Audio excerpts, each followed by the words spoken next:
বুঝিয়া গো, তোমরা যারা আমার বয়ান শ্রবণ করতেছ, আল্লাহ তাআলার কোরআন রাসূলের পাকের হাদিস মোতাবেক, আল্লাহ তাআলার কোরআন রাসূলের পাকের হাদিস মোতাবেক একটা মহিলাকে অনেক সম্মান দিয়েছে, ইজ্জত দিয়েছে। যদি তুমি তা পালন না করতে পারো, তোমার ইজ্জত তুমি হারাইবা। বাংলাদেশের কিডন্যাপিং এর শিকার হচ্ছে অনেক মেয়েরা।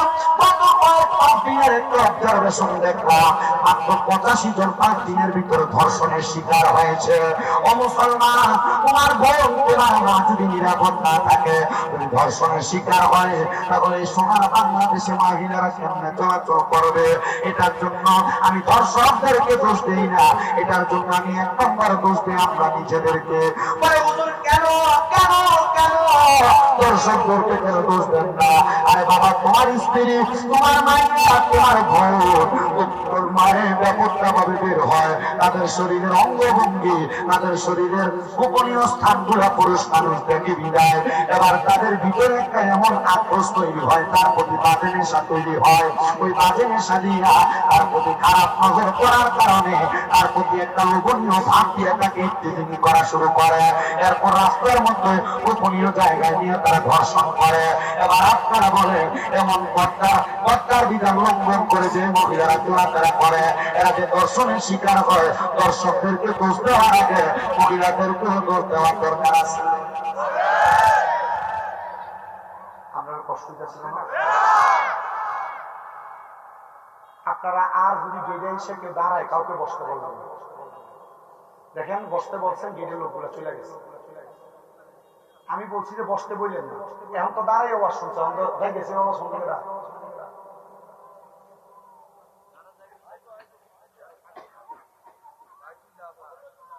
কেউ বসতে বললেন না, ঠিক আছে? আপনি নিজে বলে দেবেন, আমি বলি ঠিক আছে, বাসার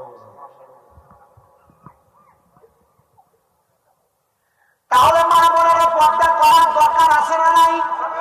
এ মুসলমান, কেন তুমি তোমার মাকে, তোমার বোনকে পর্দা করাইবা? আমি একটা ছোট্ট কথা বললে আপনি বুঝতে পারবেন।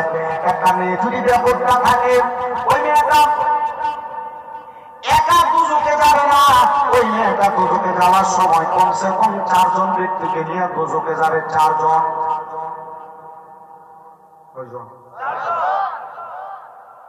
আপনারা একটু হিসাব মিলাইবেন, আপনি নিজে দুজকে যাবেন কিনা হিসাবটা মিলাবেন। একটা মেয়ে যদি পর্দা না করেন, একটা মহিলা যদি পর্দা না করে, ওই বেপর্দা থাকার কারণে যখন কোনো বাবা তার কন্যা সন্তানকে জন্ম দেয়, আমরা সবাই জানি একটা কন্যা সন্তান যার ঘরে আছে সে একটা জান্নাতের মালিক হয়। 2টা কন্যা যার ঘরে আছে সে 2টা কন্যা সন্তানের কারণে 2টা জান্নাতের মালিক হয়। যার ঘরে 3টা কন্যা সন্তান আছে সে নবীজির সাথে একই জান্নাতে থাকে। কিন্তু বাবা, আপনি মাইয়া জন্ম দিলেন, কথা সত্য, আপনার মাইয়াটা গায়ে হলুদের অনুষ্ঠানে তিরিং বিরিং করে নাচে। আপনি মাইয়া জন্ম দিলেন, কথা সত্য, আপনার মাইয়াটা কি বিড়ি জানি হেনে না গেলে প্রত্যেক বিশুদ্ধবারে শুক্রবারে ভালো লাগে না। আবার আপনি মাইয়া জন্ম দিয়েছেন, কথা সত্য, আপনার মাইয়ারা ঘুমটা ধরা রাস্তা নিয়ে হাঁটে, শাড়ি কাপড় পরে মাথাতে হায়া দেয় হাঁটে, বোরকা পরে কাটতে দিন বোরকা, জামা পরে ছোট্ট ছোট্ট। এই মাইয়ার কারণে জান্নাত তো পাবেন না। ও মাইয়া যখন মারা যাবে, মাইয়ার প্রশ্ন করবে তুমি কেন এমন অবস্থা, তুমি কেন দুর্গবাসী করে ব্যাপারটার কারণে। বলে কারণ কি, তোমার আব্বা কি তোমার পর্দা করাই নাই? মাইয়া বলবে না, আমার আব্বা আমার পর্দা করাই নাই। তখন মাইয়ার বাবার ডাক দিয়া মাইয়া এবং বাপ 2 জনকে দুজকের আগুনে দেওয়া হবে। ওমর কি নামাজে করেন আপনি, আপনার নামাজের কারণে আপনি দুজকে ছেড়া যাবেন। আর আপনি নামাজ করেন, আপনি 2টা ব্যাপারটা চলাফেরা করে, এটার কারণে আপনারা তো জাহান্নামের মধ্যে পড়া লাগবে আপনার মাইয়ার সাথে। এবার আপনারা বলে বাপে বাবার জন্য জিয়ের পর্দা করানোর দরকার আছে না?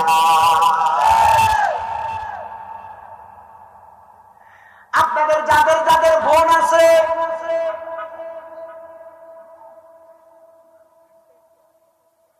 আপনাদের যাদের যাদের বোন আছে,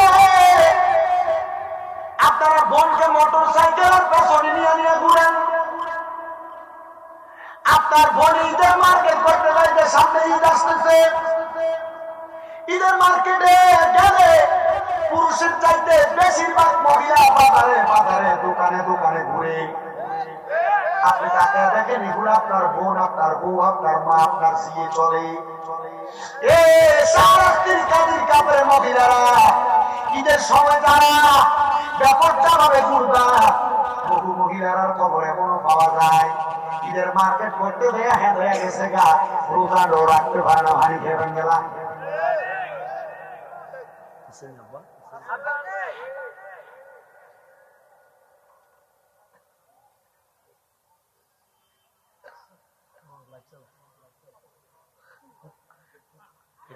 বই চাললো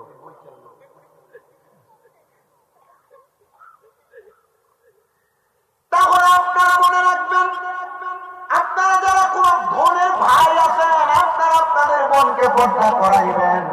কারণ একটা বোন যদি পর্দা না করে তাহলে ভাই তার জন্য জবাবদিহিতা করা লাগবে।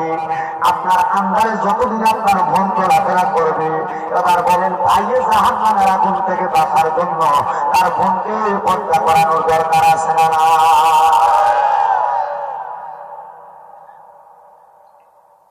তিন নাম্বার, আমরা যেখানে যারা আছি আমরা কোন না কোন মায়ের সন্তান। একটা সন্তান তার মায়ের ব্যাপারটার কারণে দুজকের আগুনে চলা লাগবে। বলে হুজুর কেমনে? যদি আপনি আপনার মায়ের পর্দা না করান, দেখবেন আপনাদের যাদের মা আছে বয়স হয়ে গেছে, মুরব্বী হয়ে গেছে, বুড়া হয়ে গেছে, তারা মুরব্বী হওয়ার কারণে, বয়স হওয়ার কারণে যে কোনো পুরুষের সাথে সামনে চলে গিয়ে কথা বলেন। আপনি মনে করলেন না বয়স হয়ে গেছে, সামনে গেলে কি বা হবে? না রে মুসলমান, আপনার মা যত বয়স্ক হোক না কেন, একটা পর পুরুষের সামনে যাওয়ার কারণে আপনি যদি আপনার মা দ্বারা পর্দা না করান, তাহলে আপনি সন্তান আপনার মায়ের কারণে দুজকের আগুনে জ্বলা লাগবে। ইসলাম খুব সহজ, ইসলাম আবার খুব কঠিন। সহজ ভাবে আপনি আপনার ভিতরে আবদ্ধ করে নিতে পারলে সহজ, আবার যদি আপনি এটাকে কঠিন বানায় ফেলেন খুব কঠিন। না, আপনি এটা করতেছেন না। কেন করতেছেন না? আধুনিকতার ছোঁয়া বাংলাদেশের মানুষের গায়ে, ঠিক না? এই আধুনিকতার ছোঁয়ার কারণে ইসলাম নিজে 12টা বাজাইতেছেন, নিজেরও 12টা বাজাইতেছেন। দুনিয়া আখিরাত দুটোটা নষ্ট হবে আপনার। আল্লাহ বুঝার তৌফিক দিন। আমার মুসলমান ইমানদাররা যারা বিয়ে তাদের আপনারা শুনেন, যদি কোন স্বামী তার স্ত্রীর পর্দা না করায়, তাহলে স্বামী তার স্ত্রীর কারণে জাহান্নামের আগুনে জ্বলা লাগবে। এজন্য আপনার কাছে আমার আবদার, যারা বর্তমান জীবনের সোশ্যাল মিডিয়ার যুগে বিয়েটা যেই দিন হয়, জামাই বউ একভাবে একটা ছবি তুলে খতমি ফেসবুকে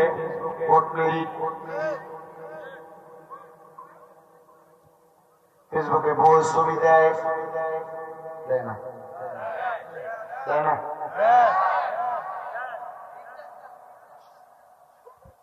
ব্যক্তিগত আমি যেটা জিজ্ঞাই তোর তো টিকটক আইডি আছে।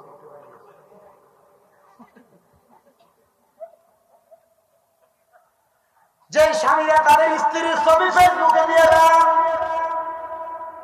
আপনারা যারা আপনাদের স্ত্রীদেরকে ঘুমটা যারা পর্দা ছাড়া রাস্তায় বের হতে দেন, আপনারা যারা আপনাদের স্ত্রীদেরকে ব্যাপারটা ভাবে তাদের দেওরের সামনে যাইতে দেন, পরপুরুষের সামনে যাইতে দেন, আপনারা যারা আপনাদের স্ত্রীদেরকে দিয়ে বাজার করা প্রয়োজনে করতে পারবে পর্দার সাথে, আপনারা যারা নিজে ঘরে ঘুমায় থাকেন, বউ সকালবেলা বাচ্চা নিয়ে স্কুলে যায়, মনে রাখবেন আপনিও প্রস্তুত হন, আপনার স্ত্রীর কারণে আপনাকেও দুজকের আগুনে জ্বলা লাগবে।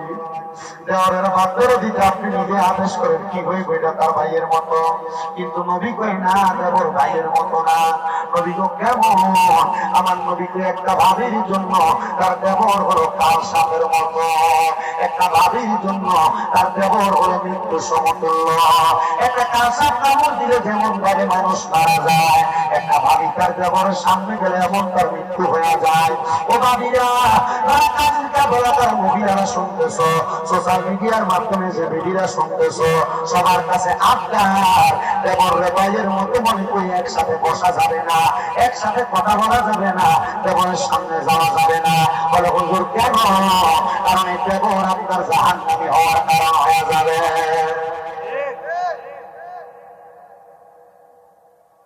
একটা সাইলেন্ট করা যাবে, একটু সাইলেন্ট করেন। আপনার কষ্ট হইতেছে বা আমার বিষয়টা আমার কাছে পছন্দ হয়েছে। আর আমি এই ওয়াজই করি, আমার ওয়াজের সাবজেক্ট 4-5টা। আমি মাহফিলে গেলে হয় হুজুর মা বাপের ওয়াজ করেন, নয় পর্দার ওয়াজ করেন, নয় ইমানদার বেঈমানের মৃত্যুর ওয়াজ করেন, মানে কবর হাসরের ওয়াজ করেন, আমি জান্নাত জাহান্নামের ওয়াজ করেন। আমি দেখছি এই বছর যত জায়গায় মাহফিলে গেছে আমার এই সাবজেক্টে ফার্স্টে। আলহামদুলিল্লাহ বললেন,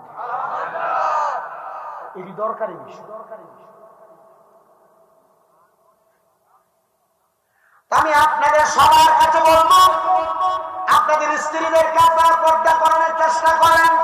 কিন্তু দুঃখের বিষয়, আজকে যদি মাহফিল থেকে যাই আপনি আপনার পরে পরে এখন থেকে বাইরে যাওয়া বন্ধ, এটি আমার গাছ আমাদের কিশোরের সম্ভাবনা আছে।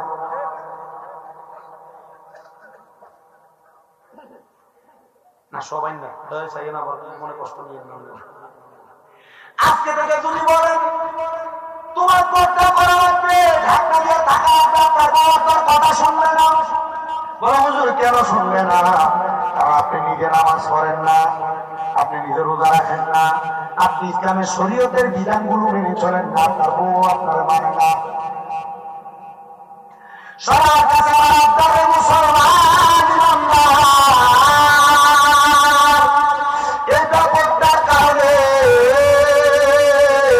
আল্লাহ দুনিয়াকে আযাব দেয়, আখিরাতেও আযাব দেয়। আপনাদের যাদের মেয়ে, যাদের স্ত্রী, যাদের মা, যাদের ভঙ্গা পর্দা চলে, মনে রাখবেন কোন বাবা যদি মেয়ের বেপর্দা বানিয়ে কবরে যায়, ওই বেপর্দা মেয়ের কারণে বাবার কবরে আযাব হবে। কোন ভাই যদি তার বোনকে বেপর্দা বানিয়ে কবরে যায়, ওই ভাই বোনের কারণে ভাই কবরে আযাবে জ্বলবে। কোন সন্তান যদি মায়ের বেপর্দা রেখে দিয়ে কবরে যায়, ওই মায়ের কারণে ওই সন্তান যুবকের আগুনে জ্বলবে। কোন পিতা যদি তার কন্যা সন্তান তার দুনিয়ার জমিনে বেপর্দা বানিয়ে কবরে যায়, তাহলে পিতা তার কন্যার কারণে যুবকের আগুনে যাবে। গতকালকের মাহফিলে আমি এই বিষয়টা নিয়ে কিছু কথা বলার চেষ্টা করেছি। হযরত আল্লাহর বন্ধু সাঈদ ইবনে মুসাইয়্যিব রাহমাতুল্লাহ আলাইহি, যিনি দামেস্কের জীবনে দামেস্কে বসবাস করতেন, পড়ালেখার খাতিরে উনি বড় এলাকার মধ্যে আগমন করেছিলেন। হযরত সাঈদ ইবনে মুসাইয়্যিব কোন জগতের মানুষের করেনা, আমি এমন একটা দুষ্কৃতিকর স্বপ্ন দেখেছি, এই স্বপ্ন দেখার পর আমার মাথার সেন্স আউট হয়ে গেছে। বলে কেন কেন? বলে বেপরদার কারণে আল্লাহ একটা মানুষে আযাব দিতে পারে। আমি নিজে ইসলামের নামাজের আত্মভক্তিটা দেখে ফেলছি।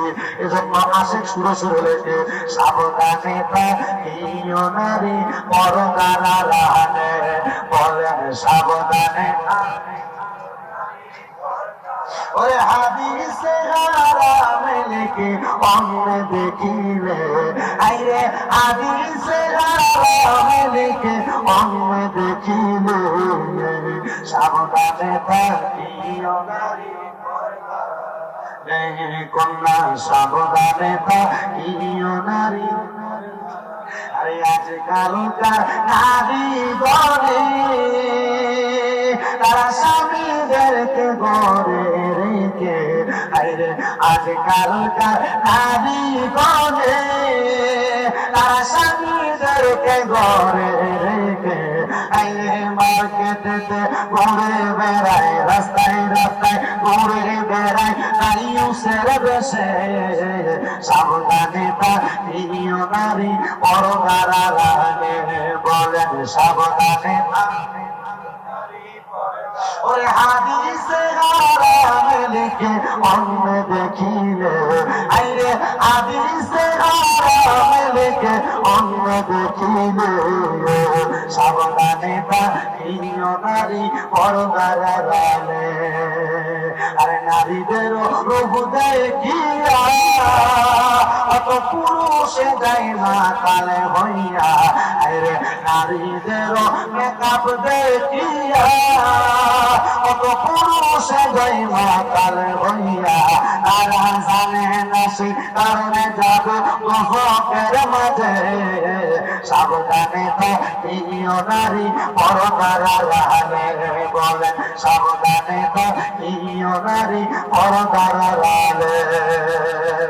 হযরত সাঈদ ইবনে মুসাইয়্যিব বলেন আমি রওনা করলাম আমার বড় এলাকার মসজিদের মধ্যে আমি ফজরের নামাজ আদায় করব। সাঈদ ইবনে মুসাইয়াব বলেন আমি ফজরের নামাজ আদায় করে প্রত্যেকদিন সূর্য ওঠার আগ পর্যন্ত নামাজের মুসল্লা থেকে উঠতাম না। বলে কেন? আমার নবীজি ফজরের নামাজ পড়ে সূর্য ওঠার আগ পর্যন্ত নবীজি নামাজের মুসল্লাতে জিকির আজকার করতেন। নবীজি ততক্ষণ নামাজ মুসল্লাতে করতেন না ততক্ষণ সূর্য ওঠার সাথে সাথে আমার নবীজি 2 রাকাত ইশরাকের নামাজ না পড়তেন। নবীজি ইশরাকের নামাজটা কেন পড়তেন? আমরা ফজরের নামাজও পড়ি না। আমার ফজরের নামাজ কোন রকম পড়লে মুরগি যেমন ঠুকুর দিয়ে দিয়ে আদার খায়, কোন রকম সেজদা গুলা দিয়ে আমরা তাড়াতাড়ি বাড়িতে চলে যাই। কিন্তু আমার নবীজি ফজরের নামাজ আদায় করে নামাজের মুসল্লা থেকে উঠবেন না। নবী আমার সূর্য ওঠার আগ পর্যন্ত নামাজের মুসল্লাতে বসে থাকবেন। ধরে কোন সুবহানাল্লাহ। আমার নবী ইশরাকের নামাজ পড়তেন। হযরত সাঈদ ইবনে মুসাইয়াব বলেন আমি ইশরাকের নামাজের জন্য অপেক্ষা করলাম, কিন্তু আমার এই দিন চোখের মধ্যে একটু ঘুম ঘুম ভাব। এই ঘুম ঘুম ভাব যখন আমার চোখের মধ্যে আমি একটু হতাশাগ্রস্ত হয়ে গেলাম। আগের দিন রাত্রে আমি একটু কাজ করেছি, পড়ালেখা করার কারণে রাত্রে জায়গা জায়গা ইবাদতের কারণে ফজরের পরে আমার চোখে একটু ঘুম লাগা গেছে। আমি এমন ঘুম লাগার কারণে আমি সাঈদ ইবনে মুসাইয়াব আমার নামাজের মুসল্লাতে একটা সেজদা দিছি। সেজদার অবস্থায় আমি সাঈদ ইবনে মুসাইয়াব চোখগুলো বন্ধ হয়ে আসছে, আমার ঘুম লাগা গেছে। এমন টাইমে আমি হঠাৎ করে একটা দুঃস্বপ্ন দেখলাম। আমি দেখলাম আমার চোখের সামনে একজন পাঞ্জাবিওয়ালা মাথার মধ্যে টুপিওয়ালা ব্যক্তি হাজির হয়ে গেছে। আমি তাকে দেখলাম ওনার নাভি থেকে পায়ের তালু পর্যন্ত আগুন ধাও ধাও করে জ্বলতেছে, আর নাভি থেকে মাথার তালু পর্যন্ত সুন্দর ভালো অবস্থা। আমি ওনার জিজ্ঞেস করলাম এ বাবা আপনার নাভি থেকে তালু পর্যন্ত কেন আগুন জ্বলে আর উপরের অংশ কেন ভালো আছে? উনি আমার উত্তর দেয় হুজুর আমি স্বপ্নে আপনাকে এই জন্য দেখা দিয়েছি যদি আপনার কারণে আল্লাহ তাআলা আমার কবরের আযাবটা মাফ করে দেয়। বলে কারণ কি? কারণ কি? বলে কারণ হইল আমার 2টা কন্যা, একটা কন্যা ভালো আর একটা কন্যা খারাপ। বলে হুজুর কেমনে কারণটা বলে? বলে আমি যখন দুনিয়া থেকে ইন্তেকাল করি, ইন্তেকাল করার সময় আমার একটা কন্যা সন্তান ছিল যার বয়স ছিল 12 থেকে 13 বছর। ইন্তেকাল করার সময় আমার স্ত্রীর গর্ভে একটা সন্তান ছিল, যে সন্তানটার গর্ভে থাকা অবস্থায় বয়স ছিল 5 মাস। আমার 13 বছরের কন্যাটারে আমি নামাজি বানাইছি, কোরআন পড়নেওয়ালা বানাইছি, রোজা রাখনেওয়ালা বানাইছি, পদ্মাশীল বানাইছি। কিন্তু আমার যে কন্যাটা আমার স্ত্রীর গর্ভে ছিল, আমার ইন্তেকালের পরে আমার স্ত্রী তারে সুন্দর করে মানুষ করতে পারে না। যুগের হালের পরিবর্তনের কারণে আমার মেয়েটা ব্যাপারটা ঘুরে ফেরায়, আমার মেয়েটা মানুষের সঙ্গে অশ্লীল আচরণ করে, বাজে ব্যবহার করে। আমার ভালো মেয়েটার কারণে আল্লাহ তাআলা আমার শরীরের অর্ধেক অংশ ভালো রাখছে, কিন্তু যে মেয়েটা ব্যাপারটা এই মেয়েটার কারণে আমার শরীরের আলাদা অংশ আগুনে দাও দাও করে জ্বলতেছে। জোরে জোরে বলেন বাবা নাউজুবিল্লাহ। সাঈদ ইবনে মুসাইয়াব বলে আল্লাহ এমন স্বপ্ন তুমি আমাকে দেখাইলা, যে স্বপ্ন দেখা আমি ঠিক মতো খাবারও খাইতে পারি না, এভাবে আমার মনোযোগ হয় না। সাঈদ ইবনে মুসাইয়াব মনে মনে চিন্তা করে উদ্যোগ নিলেন আমি পুরো বড় এলাকার ঘরে ঘরে তালাশ করবো কে সেই ব্যক্তির পরিবার। পুরো এলাকা তালাশ করলাম, পুরো পরিবারের সন্ধান পাইলাম না। হঠাৎ করে একটা ঘরের দরজার সামনে গেলাম, দেখলাম ঘরের দরজাটা ভিতর থেকে মাইরা দেওয়া। আমি সালাম দিলাম আসসালামু আলাইকুম ওয়া রাহমাতুল্লাহ। আমার সালামের কোনো জবাব দেয় না। দ্বিতীয়বার সালাম দিলাম, আমার সালামের কোনো জবাব দেয় না। আমি তৃতীয়বার সালাম দিলাম আসসালামু আলাইকুম ওয়া রাহমাতুল্লাহ। আমার সালামের কোনো জবাব না দিয়া আমি দেখলাম দরজাটা খুইলা একটা মেয়ে বের হইয়া তার হাতের মধ্যে থেকে অনেকগুলো ময়লা পানি আমার গায়ে মেলা মারছে, আমার গায়ে ভিক্ষা দিছে, আমার গামছা ময়লা হয়ে গেছে। আমি রাগান্বিত হইলাম, আমি আপনাদের ঘরের সামনে দাঁড়াই পাইলাম না, আমি তাদের ঘরের সামনে থেকে ফিরা আমি পশ্চিম পিছনের দিকে যাইতে লাগলাম। এমন টাইমে হঠাৎ করে শুনলাম একটা মেয়ের কণ্ঠে আমার সালামের জবাব দেয়, ওয়া আলাইকুমুস সালাম ওয়া রাহমাতুল্লাহি ওয়া বারাকাতুহু। আমি সালামের জবাব পাইলাম, রাগান্বিত হইয়া আমি তার দিকে ফিরে তাকাইলাম না, আমার আবার জবাব দেয়, ওয়া আলাইকুমুস সালাম ওয়া রাহমাতুল্লাহি ওয়া বারাকাতুহু। আমি আবার তার দিকে ফিরে তাকাইলাম না। আমি তিনবার সালাম দিয়েছি, আমার তৃতীয়বার আবার সালামের জবাব দিছে, ওয়া আলাইকুমুস সালাম। তিনবার সালামের জবাবটা পাইয়া আমি তারপরও ফিরে তাকাইলাম না। কিন্তু আমি দেখলাম তিনবার সালাম দেওয়ার পরে চতুর্থবার ওই মেয়েরই কণ্ঠে আমার জবাব দেয়, আসসালামু আলাইকুম ওয়া রাহমাতুল্লাহ।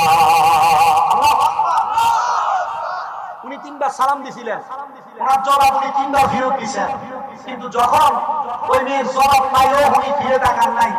উনি যখন পাইলেন আরেকবার ওনার সালাম দিয়েছে চতুর্থবার, এই সালাম পাই উনি জবাব দিছে। উনি বলেন আমি মেয়েটার দিকে ফিরে তাকাইলাম না, পেছনের দিকে আমি 20 কদম হেঁটে হেঁটে গেলাম।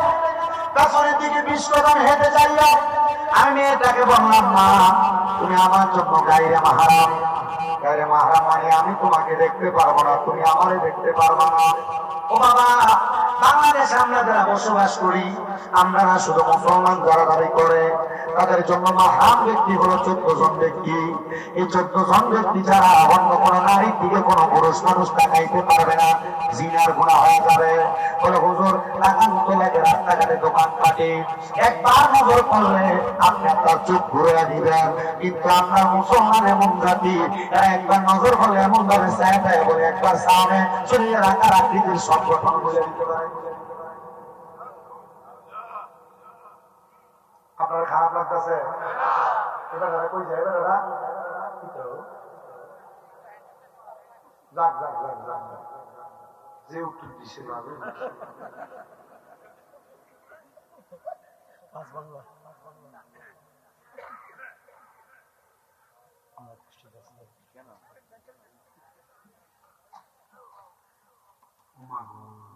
একবার তো এগেছে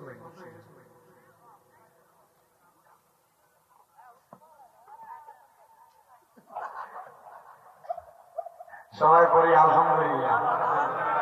আমার কাছে একটা জিনিস ভালো লাগতেছে কেন জানেন? আমি আয়সা দেখছি অপকরা মানুষ না, আমি যখন ঢুকতেছি সাকবিরের লোক দেখছি আপনারা কেমন মারমার করেছিলেন, আমার কাছে খুব ভালো লাগছে। আলহামদুলিল্লাহ পরে আমার বক্তব্য পরে আমি মরে গেলে 2 বছর 3 বছর পর আমার ভুলে যাবে।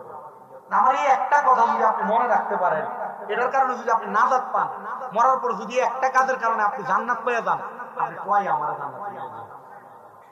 আমার এই দরকার রাজি আছেন না ইনশাআল্লাহ? সব মুসলমানদের কবুল করুন। আলহামদুলিল্লাহ ভালো লাগছে। তার এলাকাতে ঢুকাতে মাহফিলের পরিবেশ দেখে বুঝছি এটা ঐতিহ্যবাহী মাহফিল না? আলহামদুলিল্লাহ। আল্লাহ আপনাদের সবাইকে কবুল ও মঞ্জুর করুন।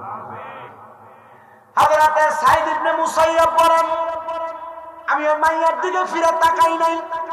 যুবক ভাইরা, মুরব্বি বাবারা, পর্দার অন্তরালের মা বোনেরা যারা বাহিরে শুনতেছেন, দোকান পাটে আছেন, ব্যস্ততার কারণে মাহফিলে আসতে পারেন নাই, সবার কাছে বলি, আমরা জানি পুরুষ মানুষ একজন মহিলার সাথে অবৈধ সম্পর্ক করে মেলামেশা করলে এটারে বলে জিনা। কি বলে? আস্তে বসে। আর বিবাহিত পুরুষ, অবিবাহিত নারী হোক বিবাহিত নারী হোক, তার সাথে মেলামেশা করলে এটারে বাংলা ভাষায় ফরকিয়া বলে। বিবাহিত নারী অবিবাহিত হোক বা বিবাহিত হোক, এমন পুরুষের সাথে মেলামেশা করলে এটাকে পরকিয়া বলে। বড় অবাক হবেন, আমার কুমিল্লা চান্দিনার একটা ছেলে ফোন দিয়েছে ওমান থেকে। ছেলেটা আমার ফোন দিয়ে কই, হুজুর যদি সময় থাকে আপনার কাছে আমি একটা কষ্টের কথা বলতাম। আমরা প্রবাসী মানুষ, প্রবাসীরা অনেক কষ্ট নিয়ে থাকে। আমি জিজ্ঞাইলাম, ভাই সময় আছে? তবে এখন না, আগামীকালকে জোহরের পরে সময় কল দিয়ে আমি আপনার কথাগুলো শুনবো। পরের দিন ঠিক জোহরের সময় এসে আমার কল দিয়ে বলে, হুজুর আমরা প্রবাসীদের মনে কষ্ট করে একটু মাহফিল বলে আমি জিজ্ঞাসা করলাম কারণটা কি? হুজুর আমি বিবাহ করেছি আজকে 4 বছর হয়, আমি বিবাহ করার পর আমার 2টা সন্তান দুনিয়াতে জন্ম হয়েছে না, আমি বিবাহ করেছি 8 বছর হয়, আমার 2টা সন্তান জন্মগ্রহণ করছে। একটা সন্তানের বয়স হলো 6.5 বছর, আর একটা সন্তানের বয়স হলো 4 বছর। হুজুর আমি বিদেশ করি কথা সত্য, আমার ইনকামের সব টাকা পয়সা আমি আমার বইয়ের অ্যাকাউন্টে পাঠাই। হুজুর গত 3 দিন আগে আমার স্ত্রীটা আরেকটা পাশের বাড়ির ছেলের সাথে পালায় চলে গেছে। আমি দেখলাম যে কান্না করতেছে, এমন ভাবে ঢেকুর দিয়ে দিয়ে কান্না করতেছে, তার কান্নার আওয়াজ শুনে আমি বুঝতে পারলাম তার মনে বড় কষ্ট। আমি বললাম যা বেড়া কান্দিস না বেড়া, ও একটা গেছে বিদেশি মানুষ টাকা পয়সা ইনকাম করে আরেকটা বিয়ে করতে পারবা। সে চোখের পানি ছাইরা দিয়া কান্দে। এখন হুজুর আমি তো আমার বউয়ের জন্য কান্দি না, আমার বউ যে আমার ছোট ছোট 2টা বাচ্চা ফেলে দিয়ে গেল, আমার বাচ্চাটির ভবিষ্যৎ কি হুজুর? আমার বাচ্চাটি তার মার পরিচয় কেমনে দিব? বড় হইলে তো মানুষ আমার বাচ্চাটির সিবি বোধে তোর মা অন্য বেড়ার সাথে চলে গেছে। এমন অনেক প্রবাসীরা মাঝে মাঝে বিচার দেয়, আরে আমার পর্দারাম কোরআনের যে মহিলারা শুনতেছ, স্বামীর সাথে একটু কথা কাটাকাটি করলে তোমার নামে বিদেশ থেকে কল দিলে কল ধরো না, তোমার স্বামী বিদেশ থেকে কল দিয়ে কথা বলতে চাইলে তুমি বাচ্চারে দিয়ে কল রিসিভ করাও। মনে রাখেন রে বাবা, যে মহিলারা স্বামীর মনে কষ্ট দেয়, এই মহিলারা কোনোদিন জান্নাতে যাইতে পারবে না। যে মহিলারা স্বামীর মনে কষ্ট দেয়, কেন? কারণ রহমতের নবীর ঘোষণা একটা মহিলা জান্নাতে যাওয়া বড় সহজ। 4টা কাম যদি করে মহিলা জান্নাতে যাবে। 1 নাম্বার যদি নামাজ পড়ে, 2 নাম্বার রোজা রাখে, 3 নাম্বার লজ্জাস্থানের হেফাজত করে, 4 নাম্বার স্বামীর আদেশ মেনে চলে। এই কাজগুলা যদি কোনো মহিলা করে, মহিলা জান্নাতে যাবে। রাসূল পাক তার জান্নাতের জিম্মাদারি নিলেন। কিন্তু আমরা বেডিয়ায় জামাইর লগে যদি আল্লাহ রহমত দিলে, যদি দিনের বেলা ঝগড়া হয়, রাতের বেলা নামাজ খান দিয়ে করবা, যদি দিনের বেলা ঝগড়া হয়, আগে বাচ্চা এক সাইডে ঘুমাইতো, জামাই এক সাইডে ঘুমাইতো, এদিন কাল বাচ্চা মাছ কথা কয় না। অনেকে চিন্তা করতেছে কথা তো উচিত, কিন্তু বক্তব্য কি?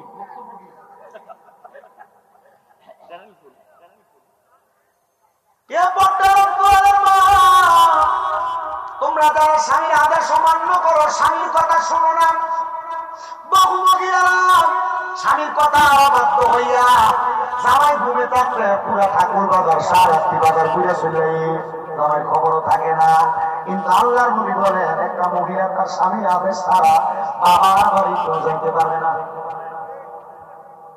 এখনকার বিধি কি মানে?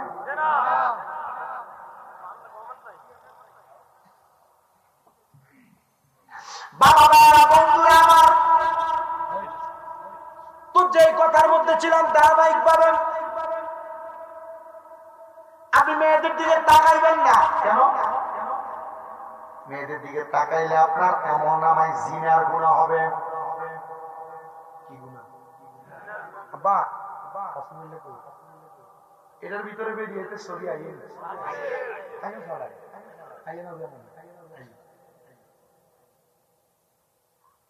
ওই যে যেটা বলতেছিলাম, মেলামেশা করলে শুধু জিনা হয় না, একটা পুরুষ মানুষ তার চোখ দিয়া তার গায়রে মাহরাম কোন মহিলার দিকে যদি তাকায়, তাহলে পুরুষের চোখের জিনা হয়। তোমরা যারা প্রেম প্রীতির সম্পর্কে লিপ্ত,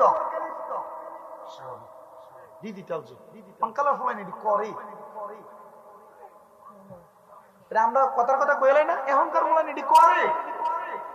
মনে রাখবেন, আপনি যদি আপনার মুখ দিয়া কোন অবৈধ মহিলার সামনে অথবা আপনার মানে অপরিচিত পরিচিত গায়রে মাহরাম মহিলা, আপনি তার সঙ্গে যদি আপনি আপনার মুখ দিয়ে কথা বলেন, কান দিয়ে শোনেন, তাহলে আপনার মুখের জিনার গুনাহ হবে, আপনার কানের জিনার গুনাহ হবে। কোন পুরুষ যদি দেখা করতে তারা নাও শুনে রাখো, কোন পুরুষ যদি তার পাও দিয়ে কোন মহিলার সঙ্গে মেলামেশা করার জন্য, মিলিত হওয়ার জন্য হাইটা যায়, তার পায়ের মধ্যে জিনার গুনাহ লেখা হবে। ও মুসলমান, এই জিনার গুনাহের কারণে আমার আল্লাহ তাআলা তোমারে কঠিন শাস্তির শিকার করবে, কঠিন শাস্তির শিকার। ইসলামে দিনাবে বিতাকারে সমাজের একটা নিয়ম বানাইছে, বলে হুজুর কম সময় দিনাটা বেশি হয়। 1 নাম্বার বাজারে আর মার্কেটে, 2 নাম্বার আমরা এলাকার বিয়া মুসলমানি গায়ে হলুদের ভিতরে দেখবেন ফুটের বোন আছে ওরে এগুলো করতেন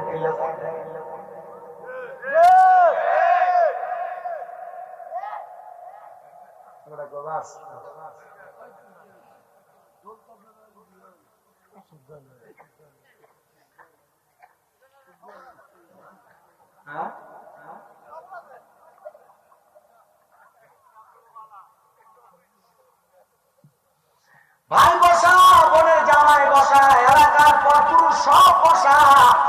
মাইয়া কত সুন্দর জামা কাপড় লাগে, কাপড় পরে আইসা মাত্রাতে তো তুমি গুনার ব্যবস্থা করে দিলা। দেখবেন এই ডিজে পার্টির কনসার্ট করে, গান বাজনা করে। আবার এই এলাকার ইমাম সাহেব বিয়ার ভিতরে দোয়া করে, আল্লাহ এই বিয়ার মাধ্যমে যে সন্তান হবে তার একটা নেক সন্তান বানিয়ে দিও। গান বাজনার মতো হারাম কাম করে বিয়া করাইও, এটার ভিতরে নেক সন্তান হবে আল্লাহর কসম। এই জিহুতে বড় হইয়া মা বাপের কোনদিন বাদ দিবে না।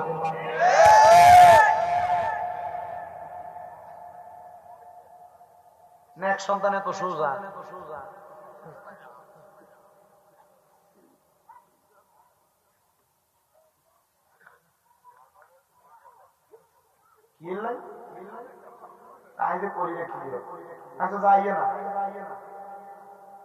আমি আমার জীবনে আমি যে মুসলিম জমা করে একটা বিয়ে করেছি, কারণ যে সময় জমা করাইতে গেছি, প্রথম জমা গেছি চাকরি, ওকে চাকরি নেই খুশি বাবার চাকরি করতাম না, আমি চাকরি গুলো তোমার বেতন দিতাম, আমার দিকে যে বেতন করতো,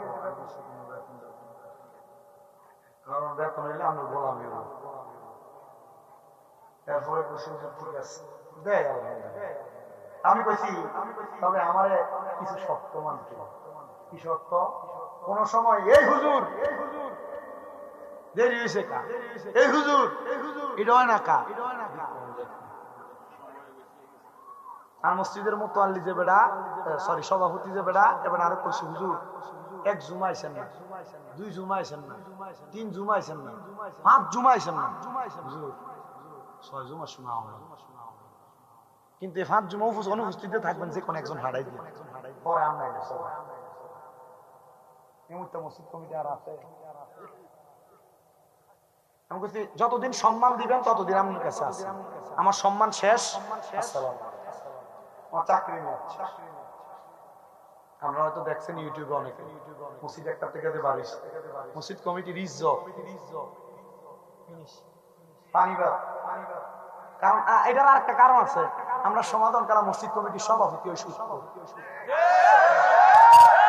মসজিদ কমিটির সেক্রেটারি ওই সুস্থ, সরকার মাথা বড় সুস্থ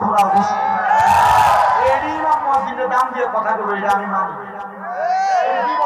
খায় সুদ খায় ঘুষ, খেয়ে ফেলে এর ভিতরে এত বড় এসেছে, এর ভিতরে থাকবে তো বকা করো।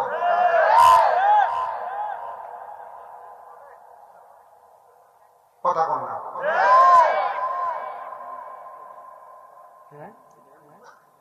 আমার এই রমজান নাই তো সামনে আর একটা কথা ভেঙে দিয়ে যায়।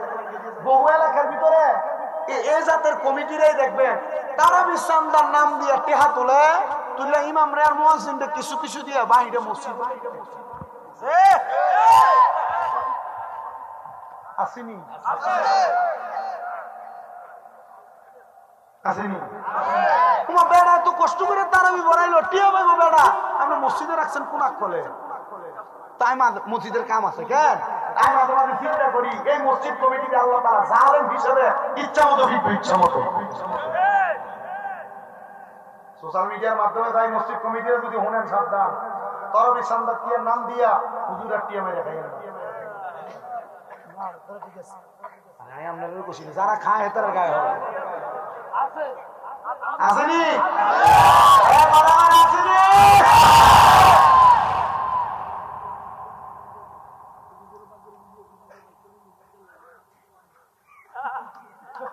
এবার সব কয়ে দিতে দেন বই বইয়া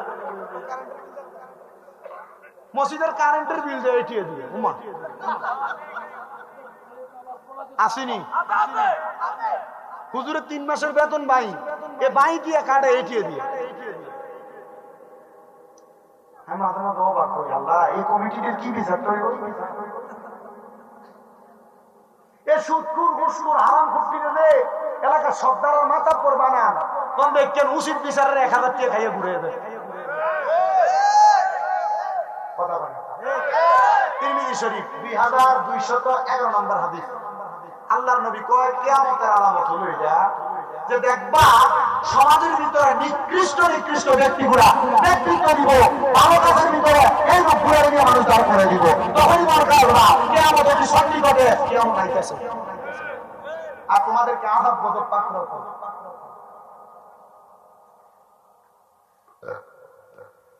রে এই তুমি জানতে ইশারা দাও, কিত্তি ইশারা কিন্তু আইবা আগে না বই থাক।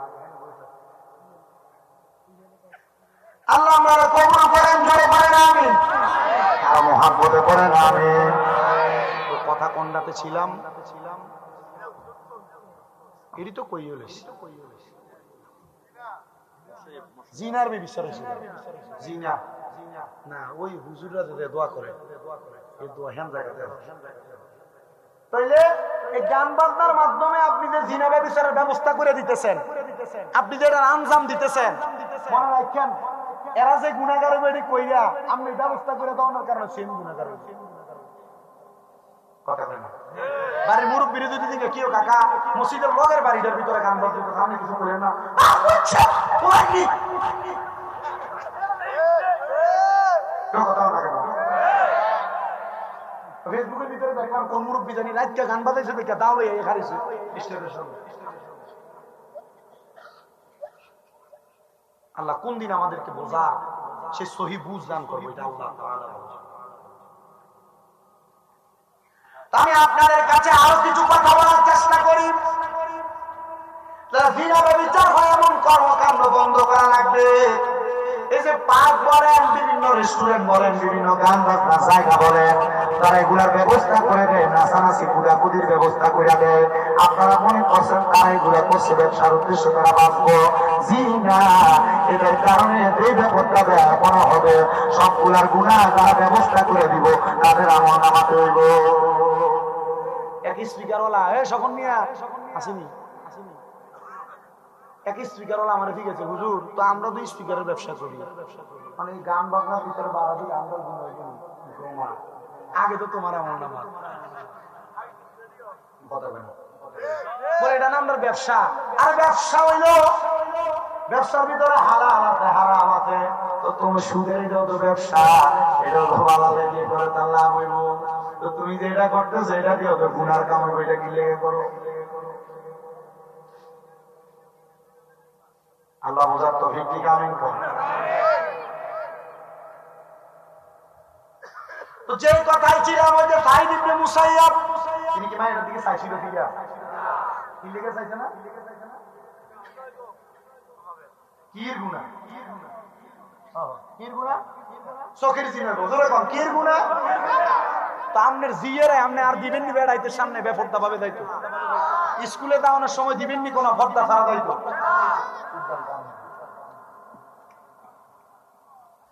আসেন আমার বাবা ভাইয়েরা বন্ধুরা রে, হযরত সাইদ ইবনে মুসাইয়াব বলেন তোমার কাছে জানতে চাইবো মা, তোমার আত্মা জান কি তোমার দুনিয়াতে 12-13 বছর রাইতে মারা গেছিল? কই হ্যাঁ হুজুর। তোমার মায়ের গর্ভে কি একটা সন্তান ছিল? বলে হ্যাঁ হুজুর, যে মেয়েটা আপনারা পানি মারছে এটাই আমার বোন। হুজুর তার পক্ষ থেকে মাপ চাই, হুজুর আপনি মাফ করে দিবেন গো, কেন আপনি আমার বাড়ির দরজার সামনে আসলেন? হুজুর ডাকলেন বলে মা, যে খবর নিয়ে আসছি গো ওই খবরের প্রমাণ আমি পাইয়া গেছি গো। আমি গত আপনি ফজরের নামাজের সময় নামাজের পরে সেকেন্ড নামাজের মধ্যবর্তী সময় আমি দেখছি তোমার আব্বা জাহান্নামের আগুনে অর্ধেক শরীর দাও দাও করে জ্বলতেছে, অর্ধেক ভালো। আমি বুঝতে পারলাম এই অর্ধেক শরীর জ্বলছে তোমার এই ঘন্টা ব্যাপারটা এবং মুশকিলতা করার কারণে, তোমার ঘন্টা বিশৃঙ্খলা পূর্ণভাবে চলাফেরা করার কারণে। ওই বাংলাতে এই কথাটা শোনার সাথে সাথে পানির বলটা হাত থেকে ফেলাইয়া দিয়া একটা লাভ দিয়ে আল্লাহর ওলির কদমে ধরে ফেলছে। আর পাগুলোর মধ্যে ধরে বলবো, আমার মা বলেছে আমার বাবা নাকি আমার 5 মাসের গর্ভে রেখে ইন্তেকাল করেছে। ওদের আমি আমার যে বাবারা দেখিনি আমার বাবা আমার জন্ম দিছে। ওই বাবা মারা যাওয়ার পর যদি আমি মাইয়ার কারণে দুদকের আগুনে জ্বলে, হুজুর বলেন এমন কোন কাজ করলে আমার আল্লাহ আমার আব্বারে মাফ করে দিবে? হুজুর ডাক দিয়ে কই মাইয়া রে, তুমি বেপরদা করা বন্ধ করো, বেহায়াপনা করা বন্ধ করো, অশ্লীলতা করা বিশৃঙ্খলা করা বন্ধ করো। বলে কেন কেন? বলে যদি বন্ধ করো তাহলে আমি অনুমান করতেছি আল্লাহ তোমার আব্বারে মাফ করে দিবে। আমি আর পর থেকে 7 দিন পর্যন্ত আর পর্দা করা বন্ধ করি, আমি পর্দা করেছি, 5 ওয়াক্ত নামাজ পড়েছি, আমি কোন পর পুরুষের সামনে যাই নাই, আমি 7 দিন একটানা আল্লাহর কাছে কান্নাকাটি করেছি আর বলেছি আল্লাহ আপনার কাছে আমার ফরিয়াদ, আপনি তো দুনিয়া জমিনের মধ্যে আমার আব্বা জানকে নিয়ে গেছেন আমার এই দিন বানাইয়া, ওই আব্বা আমি মাইয়ার কারণে দুদকের আগুনে জ্বলে, আল্লাহ আমি তওবা করি আর গুনার কাজ করতাম না। ও ফোলারা ও দাদারা, তোমাদের যাদের মা বাবা করে চিন্তা করে দেখো তোমার গুনার কারণে আল্লাহ তাআলা কবরে আযাব দেয়। ও কাজী কাদের পর্দারণ কোরআনের মহিলারা, তোমরা যারা বেপরদা চলো বেহায়াপনা করো, চিন্তা করে দেখো তোমার বেহায়াপনা বেপরদার কারণে আল্লাহ তোমার মা বাবার কবরে আযাব দেয়।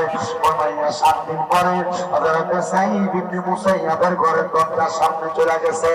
যারা দিয়া কয় ও সাঈদ ইবনে মুসাইয়াব রাহমাতুল্লাহ আলাইহি, আপনার কাছে আমার একটা প্রশ্ন, হুজুর আজকে 7 দিন আমি বেপরদা চলি না, নামাজ ছাড়ি না, আমি আল্লাহ তাআলার হুকুম হারামগুলো মাইনা চলি, হুজুর বলেন না আমার আল্লাহ আমার আব্বারে মাফ করছেনি? স্বপ্নে না দেখছিলাম, হুজুর স্বপ্নে দেখছিল না, হুজুর কথা এরপরে তো অবস্থা আমি জানি মাফি কার কাছে নাকি জ্ঞান আলহামদুলিল্লাহ। শুনেন আমার বাবা ভাইরা বন্ধুরা,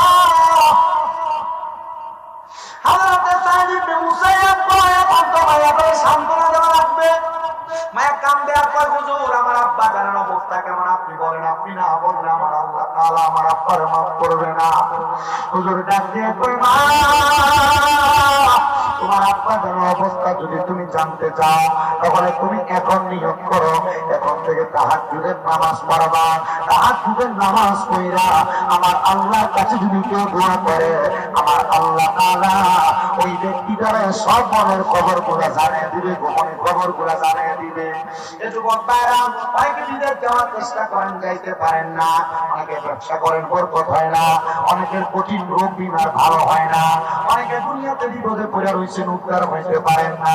আমি আপনাদের কাছে আবদার করব আপনারা এখন থেকে তাহাজ্জুদের নামাজ পড়েন, আপনার ঘর থেকে রোগ বালা মুসিবত যায়, কামাই রুজিতে বরকত হয় না, যদি তাহাজ্জুদের নামাজ পড়ে আল্লাহ তাআলা আপনারা অসংখ্য পরিমাণ বরকত দান করবে। জোরে জোরে পড়েন আল্লাহু আকবার। কি নামাজ? হুজুরে কয় না কি নামাজ? চিন্তা করে হুজুর 5 উত্তর তো করুন, তাহাজ্জুদ করব কোন সময়? আসলে সত্য কথা,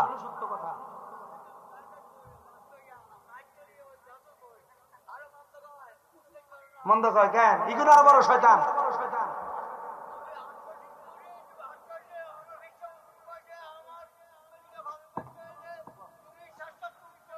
মারহাবা কর মানে 8 রশির অনেকে বন্ধ করে না, আর উনি 8 রশির মুরিদ, উনার 8 রশির হিসাবে কইছে আমার মুরিদ যদি হোক তাহলে শেষ সাইতে ওঠা লাগবে। কেন শেষ সাইতে উঠতে কি পড়তো? তাহাজ্জুদের নামাজ। মারহাবা কর। আসলে এটা আমি দেখছি বর্তমান জামানায়, এটা তো প্রথম থেকে আমার জন্মের পর থেকে দেখছি মুরব্বীরা ফজরের নামাজের 10 মিনিট 15 মিনিট আগে উঠা গজল গায়, জিকির আজকার করে। কিন্তু এই 2-3 বছর লাস্ট খবর পাই বিভিন্ন জায়গায় মুরব্বীরা গজল গাইলে জিকির আজকার করলে কিন্তু বেড়া ফজরের নামাজের আগে দিয়ে উঠতে গেলে না পাইনি। রোজার মাসে সাহারি রান্নার লেগে পর্যন্ত ডাকে, সাহারি রান্না করার জন্য ডাকতো, ইফতার সাহারি পাকান এটার জন্য ডাকতো, সাহারি করেন এটার জন্য ডাকতো 1-1.5 ঘন্টা আগ থেকে। কিন্তু এখন আমি দেখছি কয়েক জায়গার ভিতরে আমার কুমিল্লাতে এমনি পর্যন্ত কয় কিন্তু এতটা হারায়, আধা ঘন্টা আগে একবার, 15 মিনিট আগে একবার, 5 মিনিট আগে একবার, 3 বার ডাকবো। এতটা হারার দরকার নেই। সবাই ঘরে ঘরে মোবাইল আছে, মোবাইলে অ্যালার্ম আছে। বহুত বেড়ায় দেখা গেছে মোবাইলে অ্যালার্ম বাজছে কিন্তু বেটার ঘুমের কারণে খবর নাই, সাহারি খেতে পারছে না, দিনে 12টার দিকে রোজা রেখে গেলাম। আর ভাই এই রসুমটা চালু রাখেন, মসজিদে মসজিদে জিকির আজকার চলবে, মসজিদে মসজিদে ইবাদত চলবে, মুরব্বীরা গজল গাইবে। এই রসুম গুলার কারণে বাচ্চারা শিখবে, পড়বে, জানবে। কিন্তু এটা চালু না রাখার কারণে এখনকার মানুষ ইবাদত থেকে দূরে সরে যাচ্ছে।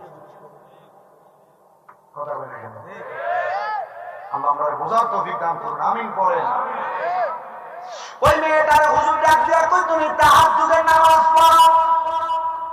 নবীজি বলেছেন ও দুনিয়ার উম্মতের দলেরা, এই তাহাজ্জুদের নামাজের কারণে আল্লাহ তাআলা বান্দারে সফলতা দান করে। কারণ আল্লাহ নিজেই বলেছেন আমি নবী যদি তাহাজ্জুদের নামাজ পড়ি আমার অতি সত্তর মাজারে মাহমুদ প্রশংসার জায়গা দান করা হবে। فتحجب به نافلة لك عسى أن يبعثك ربك مقاما محمودا।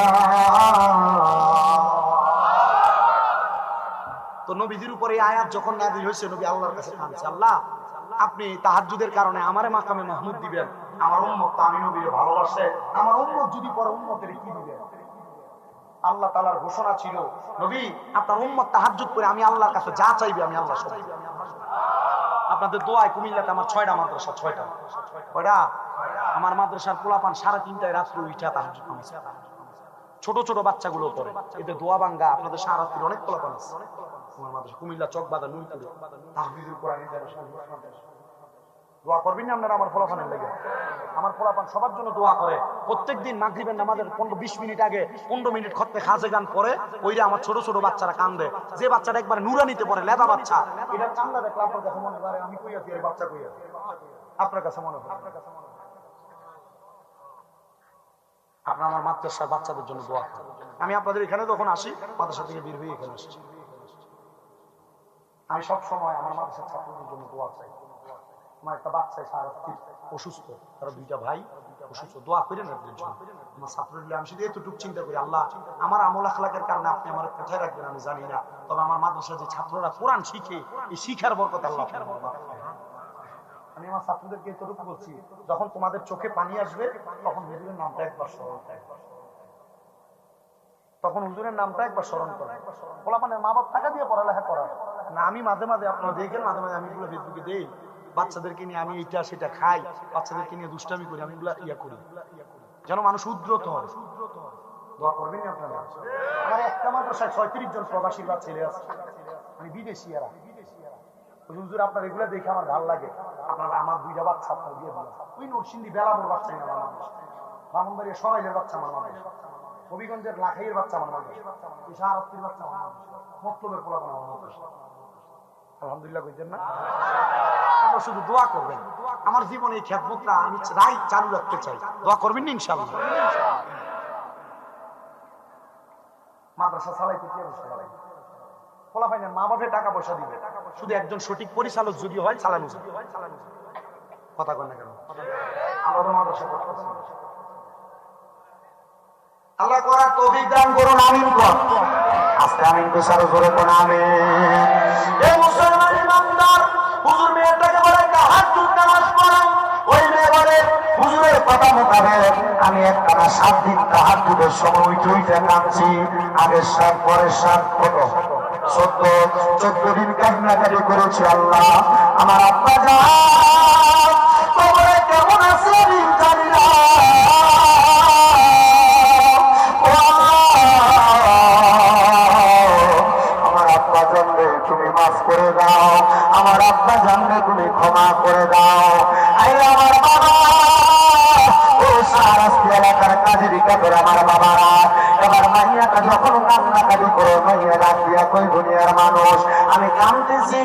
করতেছি, হঠাৎ করে আমি সেই ঘরে কান্নাকাটি করি তাহাজ্জুদের সময় আমি দেখলাম আমার অন্ধকার ঘরটা একটা নূরের আলোতে ফক ফক ফক ফক করতেছে। হঠাৎ কোন আলো যদি দেখে চোখ খোলা যায় না, আমি এমন অবস্থা দেখে চোখ খুলতে পারতেছি না। আমি এই অবস্থাটা দেখে জিজ্ঞাসা করলাম কে বলে, আমি তাকে দেখলাম সাদা রঙের পোশাক পরা একজন মানুষ নুরানি সুরত আমার ঘরের সামনে দাঁড়ানো। আমি ওনারা প্রশ্ন করলাম কে আপনি?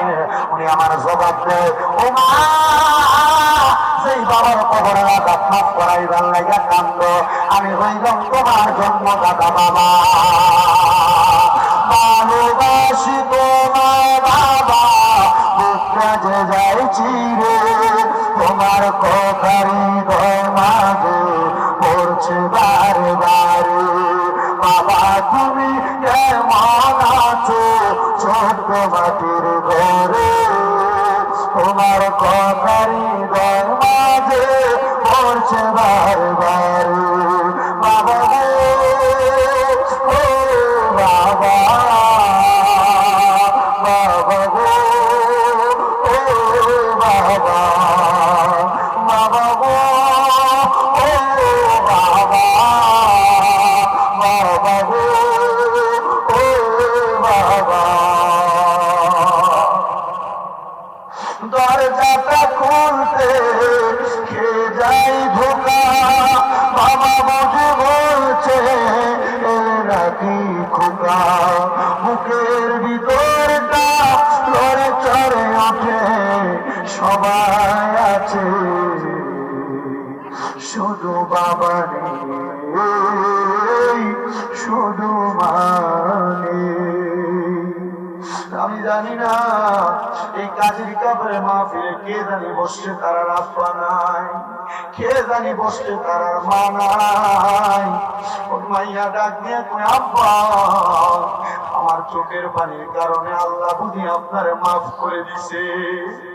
এ বাবা এতিমারা রে, ও বাবা এতিমারা, সামনে রমজান মাস আসতেছে।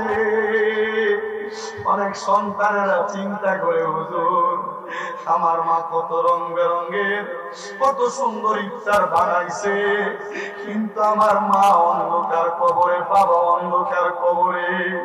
এই যুগে আইসা কত রকমের ইফতার আমরা চোখে দেখি, ইফতার নিয়ে পয়সা থাকবো, কিন্তু আমার মার তো আমি দেখতাম না। আরে কারণে ইফতার করবো হুজুর? আগে সারির সময় বললাইতে উঠলে আমার মা আমরা ডাক দিয়া দিয়া উঠাইতো, সময় শেষ হয়ে যায় কয়া কয়া ডাইকা তুলতো। এখন মাঝি কবরে কেউ তোমার ডাইকা তোলে না। ও সন্তান, ঈদুল ফিতরের সামনে আসবে, সবার জন্য নতুন জামা কাপড় কিনবা, কিন্তু তুমি তো তোমার মাটা লেগে একটু জামা কাপড় কিনতে পারতা না, কিংবা কার লাগা মা গো অন্ধকার কবরে। ও সন্তান, তোমার আব্বাদার লেগে কিছু কিনতে পারতা না, কিংবা কেমনে তোমার আব্বাদা তো অন্ধকার কবরে। সন্তান কইরা গেছ রে, তোমার মা বাবার কষ্টের কথা। আব্বা যেন দামি কোন জামা কাপড় পরে নাই, সন্তান আদর যত্ন করে পড়াইছে, মার কাপড় সিরা থাকতো, মার সুই সুতা দিয়ে সিরায়া সিরায়া পড়তো, কিন্তু কাপড় নাস্তাতে 10-20 টাকা বাইন্দা রাখতে সন্তানকে দিয়ে দিত। সকালের পান্তা ভাত গুলা মা খাইছে না, তুমি ফুটের জন্য রাইখা দিছে, আমার ফুটরা রইতে দিয়া বাড়িতে আসলে আমার ফুটরা খাইব। আইরে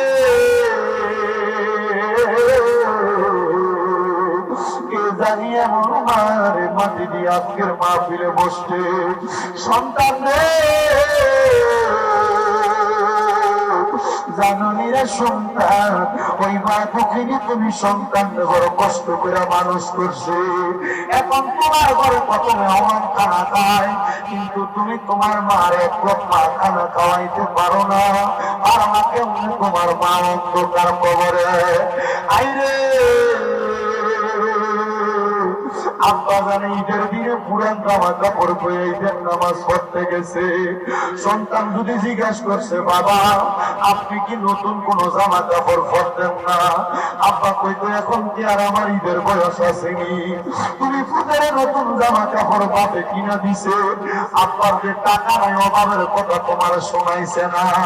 ওই আব্বার অন্ধকার খবরে তোমার কাছে টাকার অভাব নাই, কিন্তু তোমার বাপের বড় অভাব। আব্বা জানবে 500 টাকা দিয়ে কিনে একটা লুঙ্গি পরাইতে পারো না। কিন্তু বড় দুঃখের বিষয় রে, অনেক সন্তানের মা বাবা বাচ্চাতে কথা সত্য বাইরে বেয়ে ঝগড়া কইরা মা বাপরা আলাদা করে দিয়া রাখছে। মা বউয়ের সাথে ঝগড়া হওয়ার কারণে মা বাপরে জুড়া করে দিয়া রাখছে। অনেক সন্তান হয়তো আছে, ও শুধু আপনারা কথার কথাই কইছে, তোমরা 2-3 ভাই, তুমি কিনলে তোমার মা বাপরে একাই সপ্তাহের আবাদ খাওয়াও, তা করতে পারো না, আর 2-3 ভাই তো বাকি আছে। এই কথা শুই না বহু মা বাবা আলাদা আলাদা ভাত খায়। এক সপ্তাহ এই ঘরে খায়, আরেক সপ্তাহ ওই ঘরে, আরেক সপ্তাহ ওই ঘরে, সকালে ওই ঘরে খায়, দুপুরে ওই ঘরে খায়, রাত্রে ওই ঘরে খায়। সন্তান রে, কেউ যদি এমন মা বাপরে বুঝা করে দিয়ে থাকো, তোমার মতো সুতার আমার দরকার নাই। কারণ এই ও মাহফিল না, ওয়াজ মাহফিল না। যদি চাঁদপুরের সবচাইতে বড় আলেম আইনা তোমরা মাহফিল করো, ওই মাহফিল কোনোদিন কবুল হবে না। হুজুর কেন?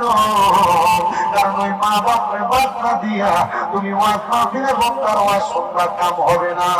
মা বাপরে বাদ না দিয়া মক্কা মদিনাতে ওয়াজ করবার কাম হবে না। মা বাপরে বাদ না দিয়া আল্লাহর কাছে সেজদা দিয়া কান্দা লাভ হবে না। আমি জানি বহু জায়গার ভিতরে গেলে আমার কাছে মুরব্বীরা আপনার ভিতরে চাপ দিয়া বেরা কই, হুজুর ওয়াজটা কইরে আমার ভূতে আমারে ধমক দেয়, আমার ভূতে আমারে ভাত খাওয়ায় না। হুজুর আপনার জুদা করে দিছে, হুজুর আপনার বুড়া বুড়ি আলাদা আলাদা রাখতে খাওয়া লাগে। এ সন্তান মনে নাই করে, তুমি ফুতের জন্য যদি মা বাবার এক ফোঁটা চোখের পানিও ঝরে, তুমি ফুতে কিন্তু আল্লাহর কাছে জবাব দিতে পারবা না। বহু সন্তানেরা মা বাপের শ্বশুর শাশুড়ি চাইতে বেশি দাম দেয় না। শ্বশুর শাশুড়ি আব্বা মা করে ডাকে, মা বাপরে বুড়ি করে ডাক দেয়, বুড়া করে ডাক দেয়। সন্তান কেউ যদি এমন কাম করে থাকো, দেও তোমার পাউডি আমার সামনে দাও, আমি আমার জিব্বা দিয়ে তোমার পাউডি পরিষ্কার করে দিব। শুধু ওয়াদা করবা, হুজুর আমি এখান থেকে বাড়িতে আমার মার পায়ে ধরে মাপ চামু, আমার বাবার পায়ে ধরে মাপ চামু।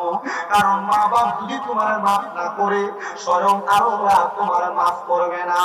নবীজি তো বলতেছে, তাকাতুর রব্বি ফি সাকাতিল ওয়ালিদাইন, আম্মা আব্বার অসন্তুষ্টিতে আমার আল্লাহ অসন্তুষ্ট হয়ে যায়।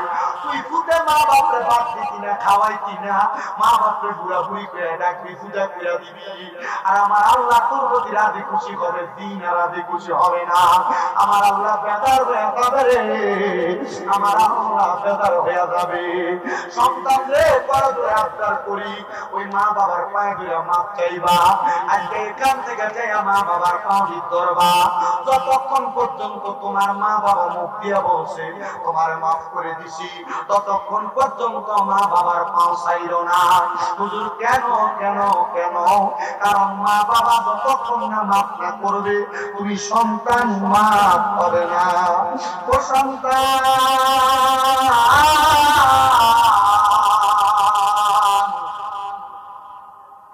আবদার করি তোমার কাছে মাপ চাইও।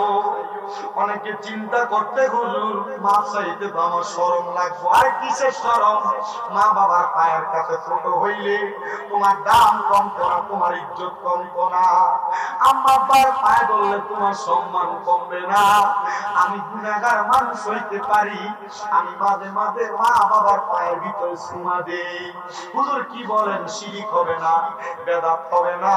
না, শিরিকও হবে না, বেদাতও হবে না। আম্মা আব্বার কদমে কদমের কাছে সন্তান ছোট হইতে পারলে আল্লাহ তার দাম বাড়াইয়া দেয়।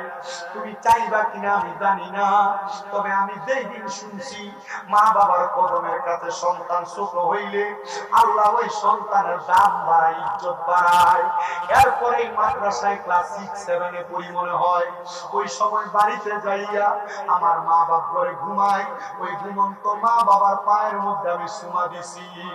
সন্তান রে, এরপর থেকে আল্লাহ আমার যথেষ্ট সম্মান দিছে, যথেষ্ট ইজ্জত দিছে। যে সম্মান আল্লাহ আমার দিছে আর একবার কেন আমি পাওয়ার যোগ্য না, এর চাইতে হাজার হাজার গুণ বেশি সম্মান আল্লাহ আমার দিছে। তোমাদের কাছে আবদার জানাই, বাড়িতে যাইয়া মা বাবার কাছে মাপ চাইও। অনেকে চিন্তা করে হুজুর আমি মাপ চাইতাম কেমনে, হুজুর মাপ চাইতাম কেমনে, আমার তো আব্বা দুনিয়াতে নাই। হুজুর যাদের বাড়িতে আব্বা আছে তারা বাড়িতে যাই আব্বার পায়ে ধরে মাপ চাইবো, আমার তো আব্বা নাই, আমি কার পায়ে ধরে মাপ চাইবো। অনেকে চিন্তা করে হুজুর যাদের বাড়িতে মা আছে তারা বাড়িতে যাইয়া মার পায়ে ধরে মাপ চাইবো, আমার তো মা নাই, আমি কার পায়ে ধরে মাপ চাইবো। সন্তান আম্মা আব্বা যদি কবরে থাকে মুনাজাতের মধ্যে, অথবা পারলে এখন রব্বির হামহুমা কামা রব্বায়ানি সগীরা ওয়া কুর রব্বির হামহুমা কামা রব্বায়ানি সগীরা। কোন সন্তানের মা মারা যাওয়ার পরে, বাবা মারা যাওয়ার পর ওই সন্তান যদি এই দোয়াটা কইরা চোখের মনি কোঠার মধ্যে একটা মাটির মাথা পরিমাণ পানি চাইয়া দিয়া কান্দে, আমার আল্লাহ তাআলা তার মা বাবার জীবনের গুনাহ মাফ করে দেয়। ও সন্তান, তোমার বুঝি আব্বা অন্ধকার কবরে, এখান থেকে বাড়িতে যাইয়া সবার মুখ দেখবা কিন্তু বাপের মুখটা দেখতা না। তোমার বুঝি মা অন্ধকার কবরে, এখান থেকে বাড়িতে যাইয়া সবার মুখ দেখবা কিন্তু মার মুখটা দেখতা না। এমন অনেক সন্তান আছে মা বাপরে মাটি দিয়ে আসছে, এখন কবরস্থানের সামনে নিলে মা বাপের কবর চিনেও দিতে পারতো না, মা বাপের কবরের কথা ভুইলা গেছে, কোন দিক দিয়া মা বাপের কবর এটাও বলতে পারে না। সন্তান তোমার কাছে আবদার জানাই, মা বাপ মরে গেছে মনে করো না তোমার দায়িত্ব শেষ হয়ে গেছে। নবী আমার কয় মা বাপ মারা যাওয়ার পরে একটা সন্তানের উপরে 5টা দায়িত্ব। নবী কি দায়িত্ব বলে? 1 নম্বর আসসালাতু আলাইহিমা, তার জন্য দোয়া করা। 2 নম্বর ওয়াল ইস্তিগফারু লাহুমা, তার জন্য ক্ষমা প্রার্থনা করা। 3 নম্বর ওয়া ইনফাকু আহাদিহিমা, আম্মা আব্বার কোনো ওয়াদা থাকলে, ঋণ থাকলে পরিশোধ করে দেওয়া। 4 নম্বর ওয়াসিলাতুর রাহমিল্লাতি লা তুসালু ইল্লা বিহিমা, বজায় রাখা। 5 নম্বর ওয়া ইকরামু সাদিকিহিমা, আম্মা আব্বার বয়সী মুরব্বিদেরকে সম্মান করা, ইজ্জত করা। কিন্তু সন্তান মা বাবার জন্য কি দোয়া করে আমি জানি না। মনে রাখবা, মা বাবার জন্য দোয়া করলে মা বাবার রূহ শান্তি পায়, আত্মা শান্তি পায়। হুজুর আমি দোয়া করবো কেমন, আমি দোয়া পারি না। মসজিদের হুজুরটারে লইয়া যায় কি কবর জিয়ারত করতে পারো না, এলাকার একটা আলেম লইয়া যায় কি কোরআন খতম করাইতে পারো না। মনটা কি চায় না মা বাপের লেগে দোয়া করতে? আগে তো কত সুন্দর মা বাপের কথা স্মরণ করে রমজানে কোরআন খতম করাইতো, দোয়া দুরূদ করতো। কিন্তু এখন আর এগুলা রসুল না, এগুলা বন্ধ হয়ে গেছে। বহুত মৌলবীরা বেদাত ফতুয়া দিয়া দিয়ে কোরআন খতম বন্ধ করছে, খতমে তালিল বন্ধ করছে, খতমে শেফা বন্ধ করছে। এগুলা বন্ধ করে দিয়া দিয়া এলাকার মধ্য থেকে মানুষকে কোরআন সুন্নাহ থেকে দূরে নিছে। না রে বাবা, আগে কত সুন্দর সবিনা খতম করতো হাফেজ সাহেবরা মসজিদের ভিতরে, কত সুন্দর বাড়িতে মাইক লাগে কোরআন শরীফ পড়তো। এখন এগুলা থেকে মানুষ দূরে চলে গেছে, করতে চায় না। আরে করো করো করো, গুনাহ হবে না, সওয়াব বেশি বেশি হবে। কিন্তু তুমি তো এগুলা করো না। বলে হুজুর মা বাপ মরে গেছে, দোয়া করে আর কি করাম, তারা লাভ হইব কি? এরা যা করছে এরার কর্মফল কবরে ভোগ করব। আমি দোয়া করলে কি আল্লাহ মাফ করবো নি? এর সন্তানের দলেরা মনে রাখবা, একটা মৃত ব্যক্তির জন্য দোয়া করলে কত খুশি হয় তারা জানুনি? হুজুর কত খুশি হয় একটা সমুদ্রে ডুইবা যাইতাছে ব্যক্তি, তারা হঠাৎ করে একটা নৌকা দিয়ে উদ্ধার করলে সমুদ্রে ডুবন্ত ব্যক্তি যত খুশি হয়, একটা মৃত ব্যক্তির জন্য দোয়া করলে তার আত্মাটা তার চাইতে আরো বেশি খুশি হয়।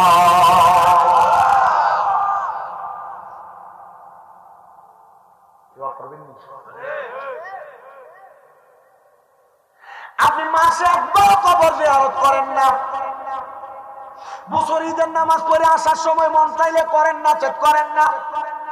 কিন্তু নবীজি নিতে বলে বৃহস্পতিবার আসরের নামাজের পর থেকে শুক্রবার মাগরিবের নামাজের আগ পর্যন্ত কোন সন্তান যদি তার মা বাবার কবরের সামনে দাঁড়ায় যায় আর দোয়া করে, আল্লাহ তাআলা তার মা বাবারে মাফ করে। আরে চোখেরই পলকে তুমি হতে পারো না, সে চিরতরে বন্ধ হবে তোমারই নিঃশ্বাস, হবে এলান তোমারই নাম মসজিদের মাইকে, হবে এলান তোমারই নাম মসজিদের মাইকে। বাড়িওয়ালা নাই রে বাড়ি, নাই রে দুনিয়াতে, বাড়িওয়ালা নাই রে বাড়ি, নাই রে দুনিয়াতে, বাড়িওয়ালা নাই রে বাড়ি, নাই রে দুনিয়াতে। বাড়ি গাড়ি মেরে ফ্যাক্টরি টাকারও পাহাড়, বিলাসিতা গেছে জনম কতই অহংকার। দামি কাপড় ছেড়ে হবে, দামি কাপড় ছেড়ে হবে সাদা কাফন পরিতে, বাড়িওয়ালা নাই রে বাড়ি, নাই রে দুনিয়াতে, বাড়িওয়ালা নাই রে বাড়ি, নাই রে দুনিয়াতে, বাড়িওয়ালা নাই রে বাড়ি, নাই রে দুনিয়াতে। তোমার ভয়ে থাকত মানুষ ছিল বাহাদুরি, মামনি আওয়াজ তুমি যে রঙিন গুড়ি, তোমার ভয়ে থাকত মানুষ ছিল বাহাদুরি, মামনি আওয়াজ তুমি যে রঙিন গুড়ি।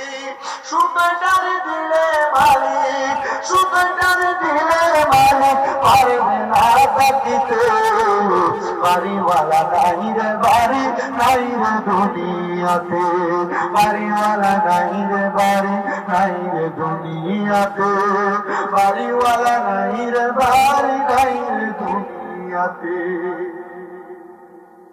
মুসলমান, তুমি একদিন মারা যাইবা। যারা মা বাপের কবর জিয়ারত করেন না, দাদা ভাইয়ের কবর জিয়ারত করেন না, আত্মীয় স্বজনের কবর জিয়ারত করেন না, আমি বলবো লগের ফুটকারে লই আপনি আম্মা আব্বার কবর জিয়ারত করবেন। আপনার যে বাচ্চা আছে এই বাচ্চাটারে ধরে নিয়ে নিয়ে কবর জিয়ারত করবেন। কি লাগা? আর আপনি যখন তারে নিয়ে আনি অভ্যাস করবেন, তখন আপনি মারা যাওয়ার পরে, আপনি মারা যাওয়ার পর এই সন্তান নিজে দেয় কবর এনে আছে। ওই আরিফুল ইসলাম তাহিরি হুজুর, আমি 1 ঘন্টা 20 মিনিটের বেশি ওয়াজ করি না, আমরা এতে দেরি হতে বেশি করছি, তাড়াতাড়ি এই বেলা ভাত খেয়ে নিই।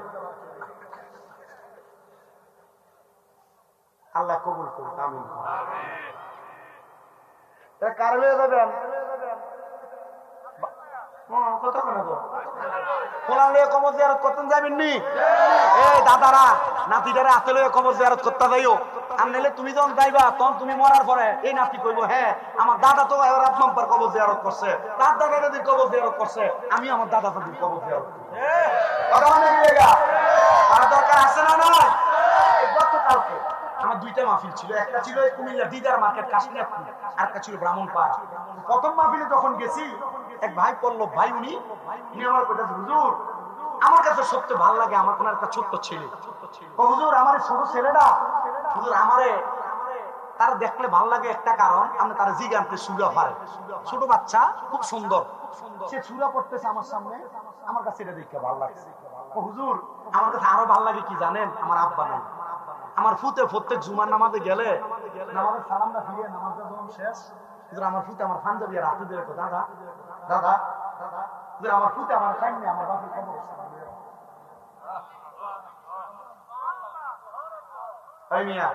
ওয়াদা করেন, হাত তোলেন সবাই, গান হাত তোলেন, বলেন আমরা আমাদের ছোট বাচ্চাদের সাথে নিয়ে কবর জিয়ারত করব। আস্তে কিছু দেখবেন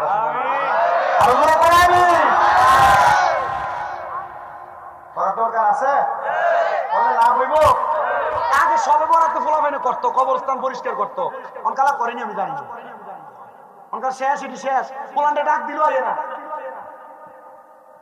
পোল্যান্ডে ডাক দিল না, করবেননি আব্বাইডি কইরেন।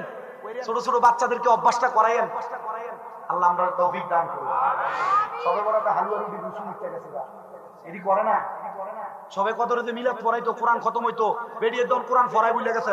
ওই যে গেছে রমজান মাসে মহিলারা এরা কোরআন শরীফ দিয়ে বাস করে গিলে তুলে ফেঁসে রাখছে, অনবরে রয়েছে। আপনার কষ্ট গেছেও মোটামুটি এক সাল দিয়ে কতবার ভাত খাওয়া যায়, বেশি বিরক্ত হয়ে যাইতেছে আমি বুঝতেছি।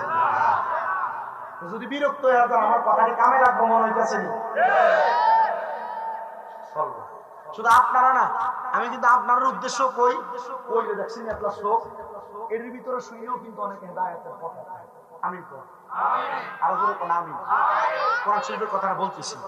এক লোক আমাকে এই মিরপুরে 10 নম্বরে না 12 নম্বরে থাকে আমার কল দিচ্ছে, হুজুর আমি যে দাঁড়িয়ে রাখছি আমার বউ তো 12 বাজে যাওয়ার পর আর আইয়া না। হুজুর আপনার ওয়াজ শুনছি, আপনি এক ওয়াজে কইছিলেন নবীর সুন্নাত দাঁড়িয়ে যদি না থাকে, যদি কবরে যায় 3টা প্রশ্ন, মান রব্বুকা আমি কম রাব্বি আল্লাহ, ওমান দীনুকা আমি কম দীনি আল ইসলাম। যদি কবরে গেলে 3 নম্বর প্রশ্ন করো মান হাজার রাসূল, এই ব্যক্তির চিনুনি। হুজুর আমার দাঁড়িয়ে না থাকলে আপনি কইছেন নবী যদি আমার দিকে ছায়া কও আমি তোরে চিনি না। হুজুর নবী না চিনলে তাও আল্লাহ চিনতো। হুজুর আমি এই কথা চিন্তা করে আমি দাঁড়িয়ে যাচ্ছি। হুজুর আমার বউ কইছে আমি দাঁড়িয়ে এখন আমার বুড়া মানুষের মতো লাগে। হুজুর আমার বউ আমার ভাত খায়। যেই বেড়ি নবীর সুন্নতকে পছন্দ করছে না, আর যে বউয়ের কারণে নবী পাইতা না, এই বউ দিয়ে কি করবো তুমি? আল্লাহ হযরতে আল্লাহ ওলি হাসান বসরি বিয়ে করে নাই, ওনারা জিজ্ঞেস করছে আপনি বিয়ে করেন না কেন?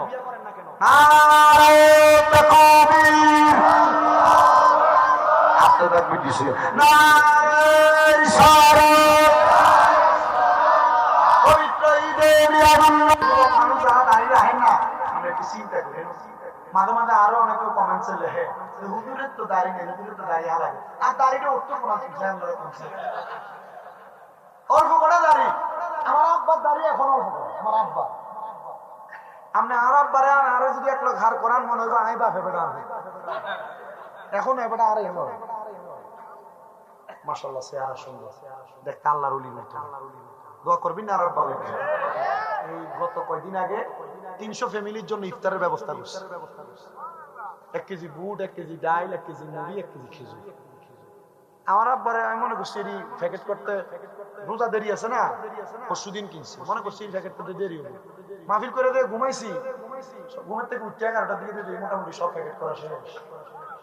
3-4-1200 প্যাকেট না শেষ। তো আমি বলছি ঠিক আছে কালকে বা পরশু বিতরণ করেন। এবার আচ্ছা ঠিক আছে। এবার দেখলাম ঘুমা ভাত খাওয়ানোর সময় ওমা আমি তো কত শুইছি, এবার আটকা দুইজনের লই এই ব্যাঙ্গারি লই হাজির করে কিতা এটি তো দন লাগবো। তুমি না কইছো 2-3 দিন পরে দিবা, কোনা দিয়ে লাগ। আলহামদুলিল্লাহ গতকালকে ভোরের পরে দেওয়া শুরু করছে, আজকে তো শেষ। মাগরিবের আগে দেওয়া 300। মারহাবা কর, আপনারা দোয়া করবেন নি? দোয়া আমরা করলে পূর্ণ দেব। আল্লাহ আপনাদের দোয়া কবুল করুন, আমিন। ইনশাআল্লাহ ভবিষ্যতে আবার যখন কোথাও আসবো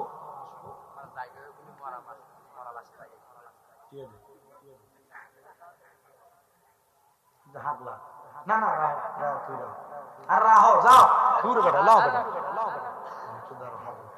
ওই আমার কোন ভক্ত কিতা লাগছে, হুজুর আপনার একজন ভক্ত আপনার সাথে দেখা করতে চায়, আপনার সাথে ফোনে অনেকবার কথা হয়েছে।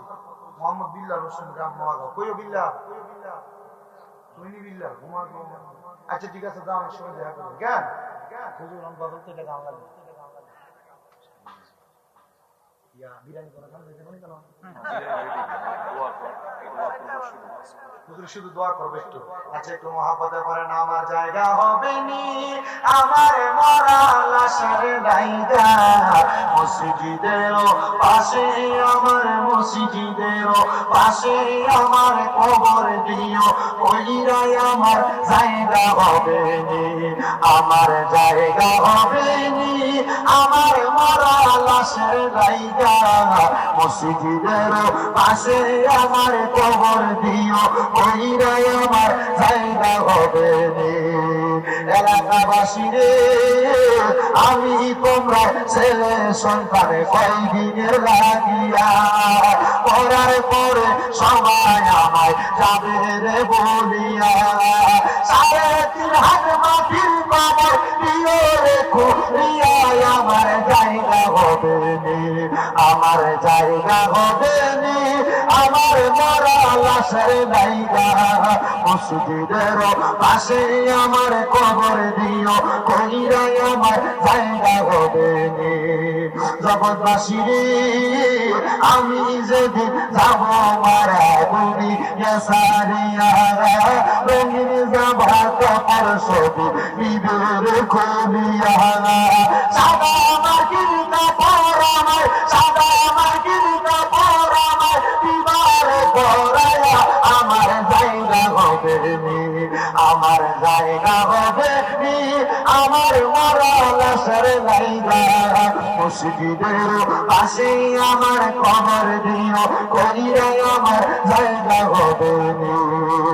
জগৎবাসী রে, আমি যেদিন যাব মারা দুনিয়া ছাড়িয়া, ভাই বন্ধু আত্মীয় স্বজন তাদের বলিয়া, তোমরা তোমার মাঝে শরীর রাখিও করিয়া, আমার জায়গা হবে নি, আমার জায়গা হবে নি, আমার মরা লাশে জায়গা। মসজিদের পাশে আমার কবর দিও, কইরাই আমার জায়গা হবে নি। এটা আমার নিজের লেখা গজল। দোয়া করবেন, আপনার কাছে দোয়া চাই। আসসালামু আলাইকুম ওয়া রাহমাতুল্লাহি ওয়া বারাকাতুহু।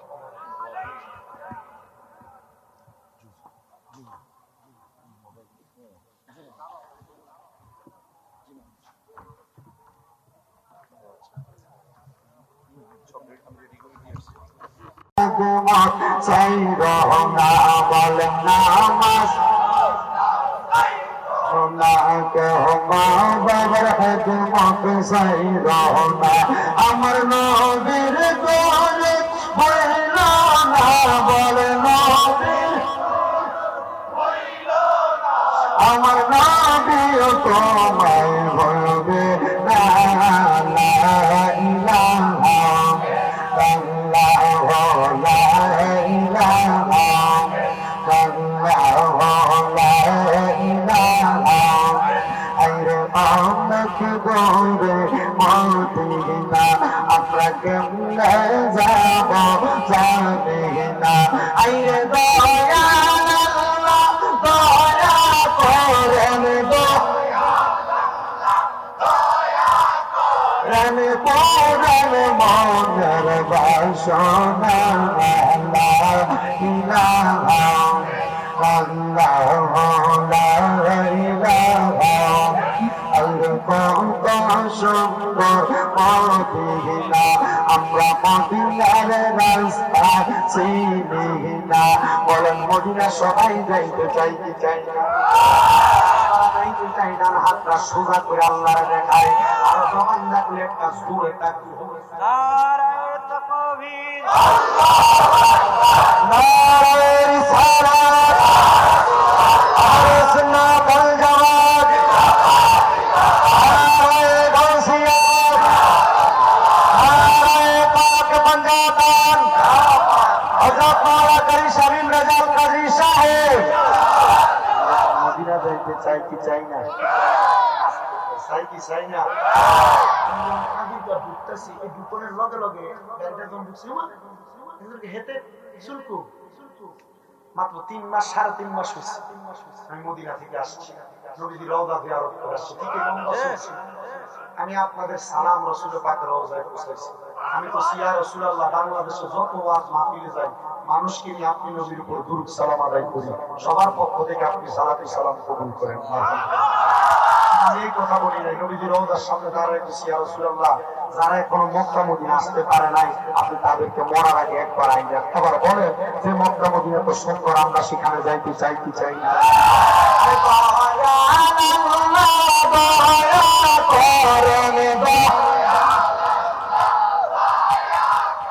প্রেমে নসিব করেন মদিনা লা ইলাহা ইল্লাল্লাহু লা ইলাহা ইল্লাল্লাহু লা ইলাহা কোন নামাজ রোজা চাইরো না কেহ বরকত মত চাইরো না আমার নবীর দৌলত হইল না পর নবীর দৌলত আমার নবী তোমায় ভুলবে না লা ইলাহা ইল্লাল্লাহু লা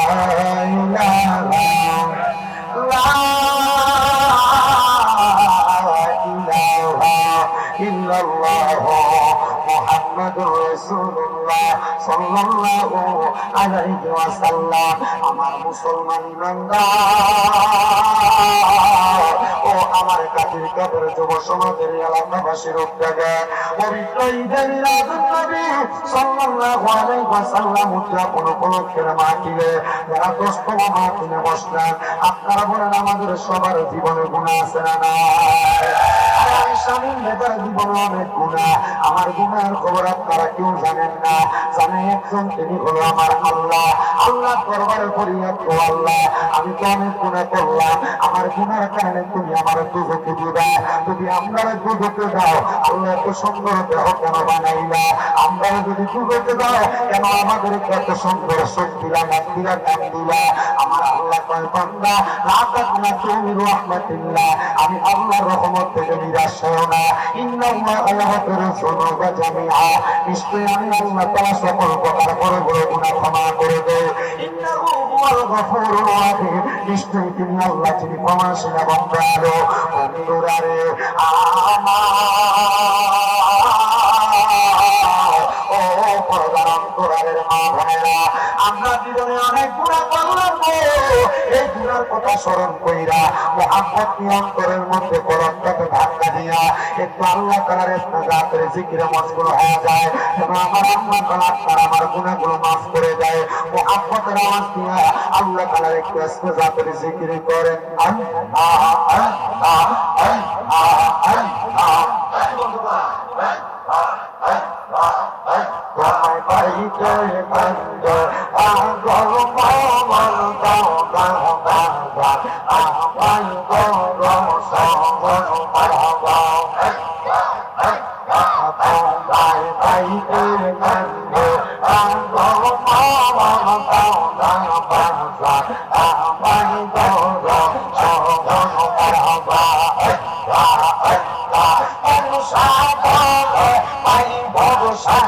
তোমার রঙ্গা এই জগৎ মারহাম এই সংসার এই বগ মুর্শিদ তোমার রঙ্গা এই জগৎ মারহাবা আমায় দাও দাও সঙ্গন মারহাবা আল্লাহ আল্লাহ তোমার এই দিল আল্লাহ আঙ্গল মন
Allah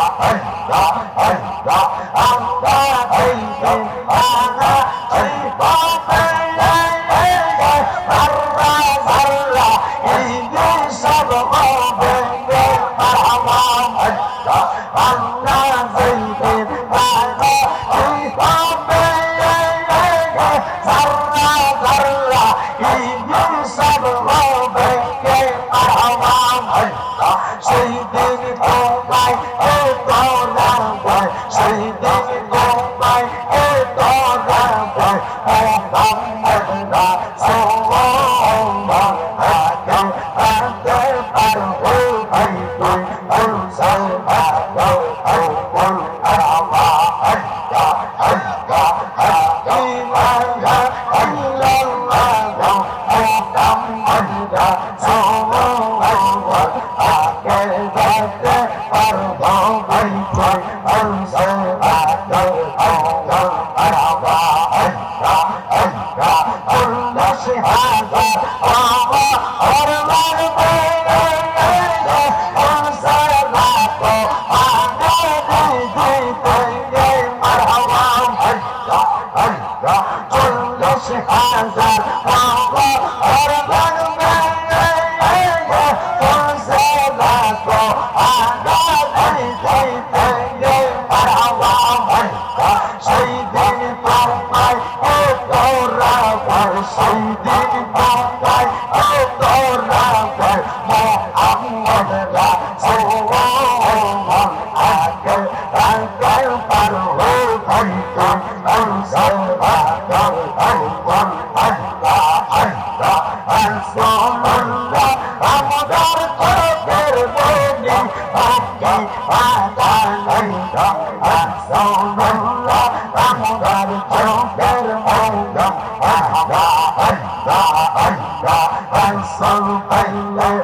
الصلاة والسلام على رسوله الكريم ربنا ظلمنا أنفسنا وإن لم تغفر لنا وترحمنا لنكونن من الخاسرين يا إلهي رحم فرما मुस्तफा की वास्ते खुले दे दरवाजाए रहमत गदा की वास्ते रहमतुल लिल आलमीन खत्मे रसूल जाने जगह अहमद हामिद मुहम्मद मुस्तफा की वास्ते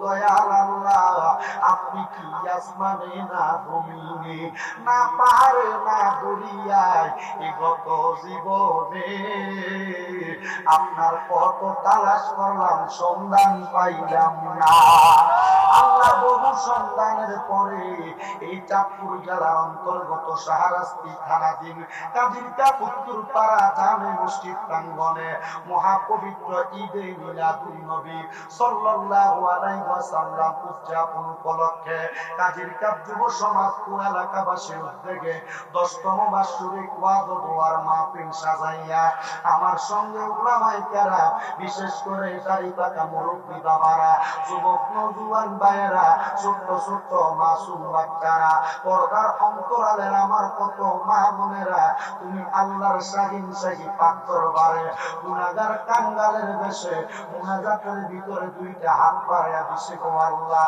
যার মুনাজাত তোমার কাছে মায়া লাগে পছন্দ হয় ওই হাতের উসিলায় আমরা প্রত্যেকের জীবনের গুনাহ তুমি আল্লাহ ক্ষমা কইরা দাও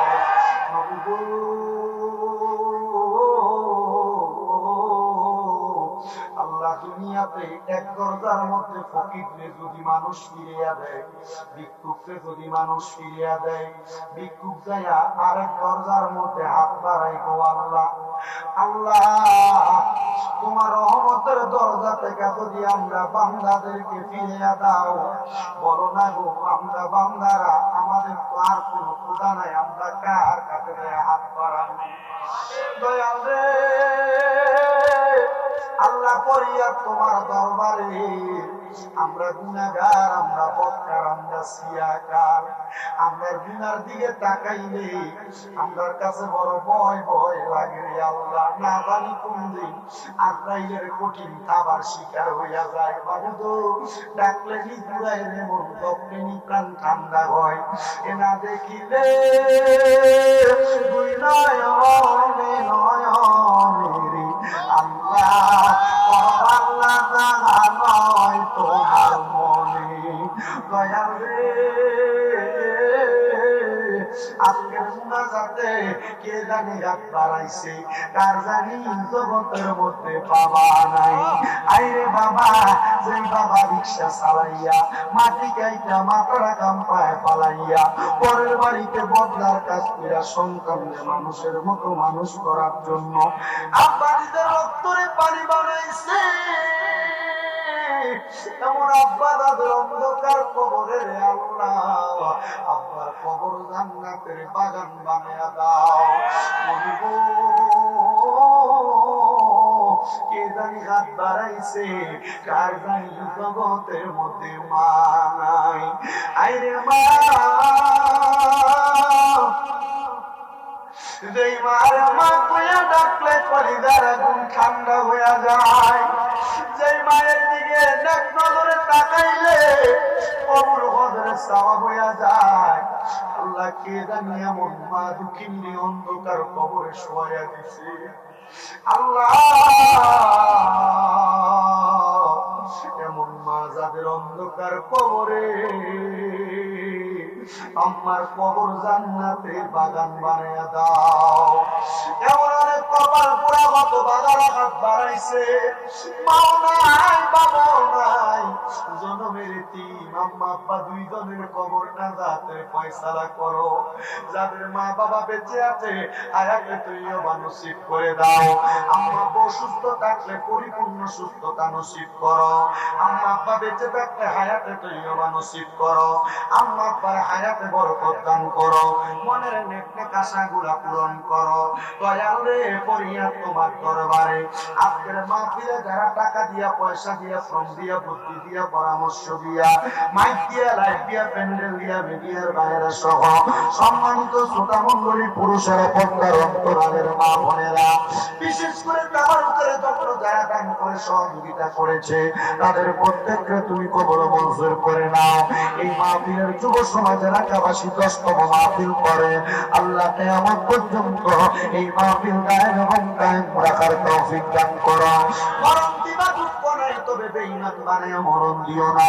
আল্লাহ, আমাদের প্রত্যেকের ব্যবসা বাণিজ্য কাজে কর্মে বরকত দাও, পড়ালেখার মধ্যে বিদ্যা বুদ্ধি বাড়ায় দাও। আমার ফিলিস্তিনের গাদা মুসলমানদেরকে হেফাজত করো। সোনার বাংলাদেশের উপরে তোমার কাছে রহমত বরকত দান করে দাও। আল্লাহ, যতগুলো ফরিয়াদ করলাম, দরখাস্ত করলাম, কবুল মঞ্জুর করো। অনেকের চাকরি হয় না, ব্যবস্থা করো। বিদেশ যাওয়ার চেষ্টা করে যাইতে পারে না, ব্যবস্থা করো। অনেকের কন্যা বিবাহ দিতে পারে না, বিবাহের ব্যবস্থা করো। আর আমাদের প্রত্যেকের মরণের আগে আখিরি জবানে মধুর কালেমা পড়ে দিয়ে লা ইলাহা ইল্লাল্লাহ মুহাম্মাদুর রাসূলুল্লাহ সাল্লাল্লাহু আলাইহি ওয়াসাল্লাম।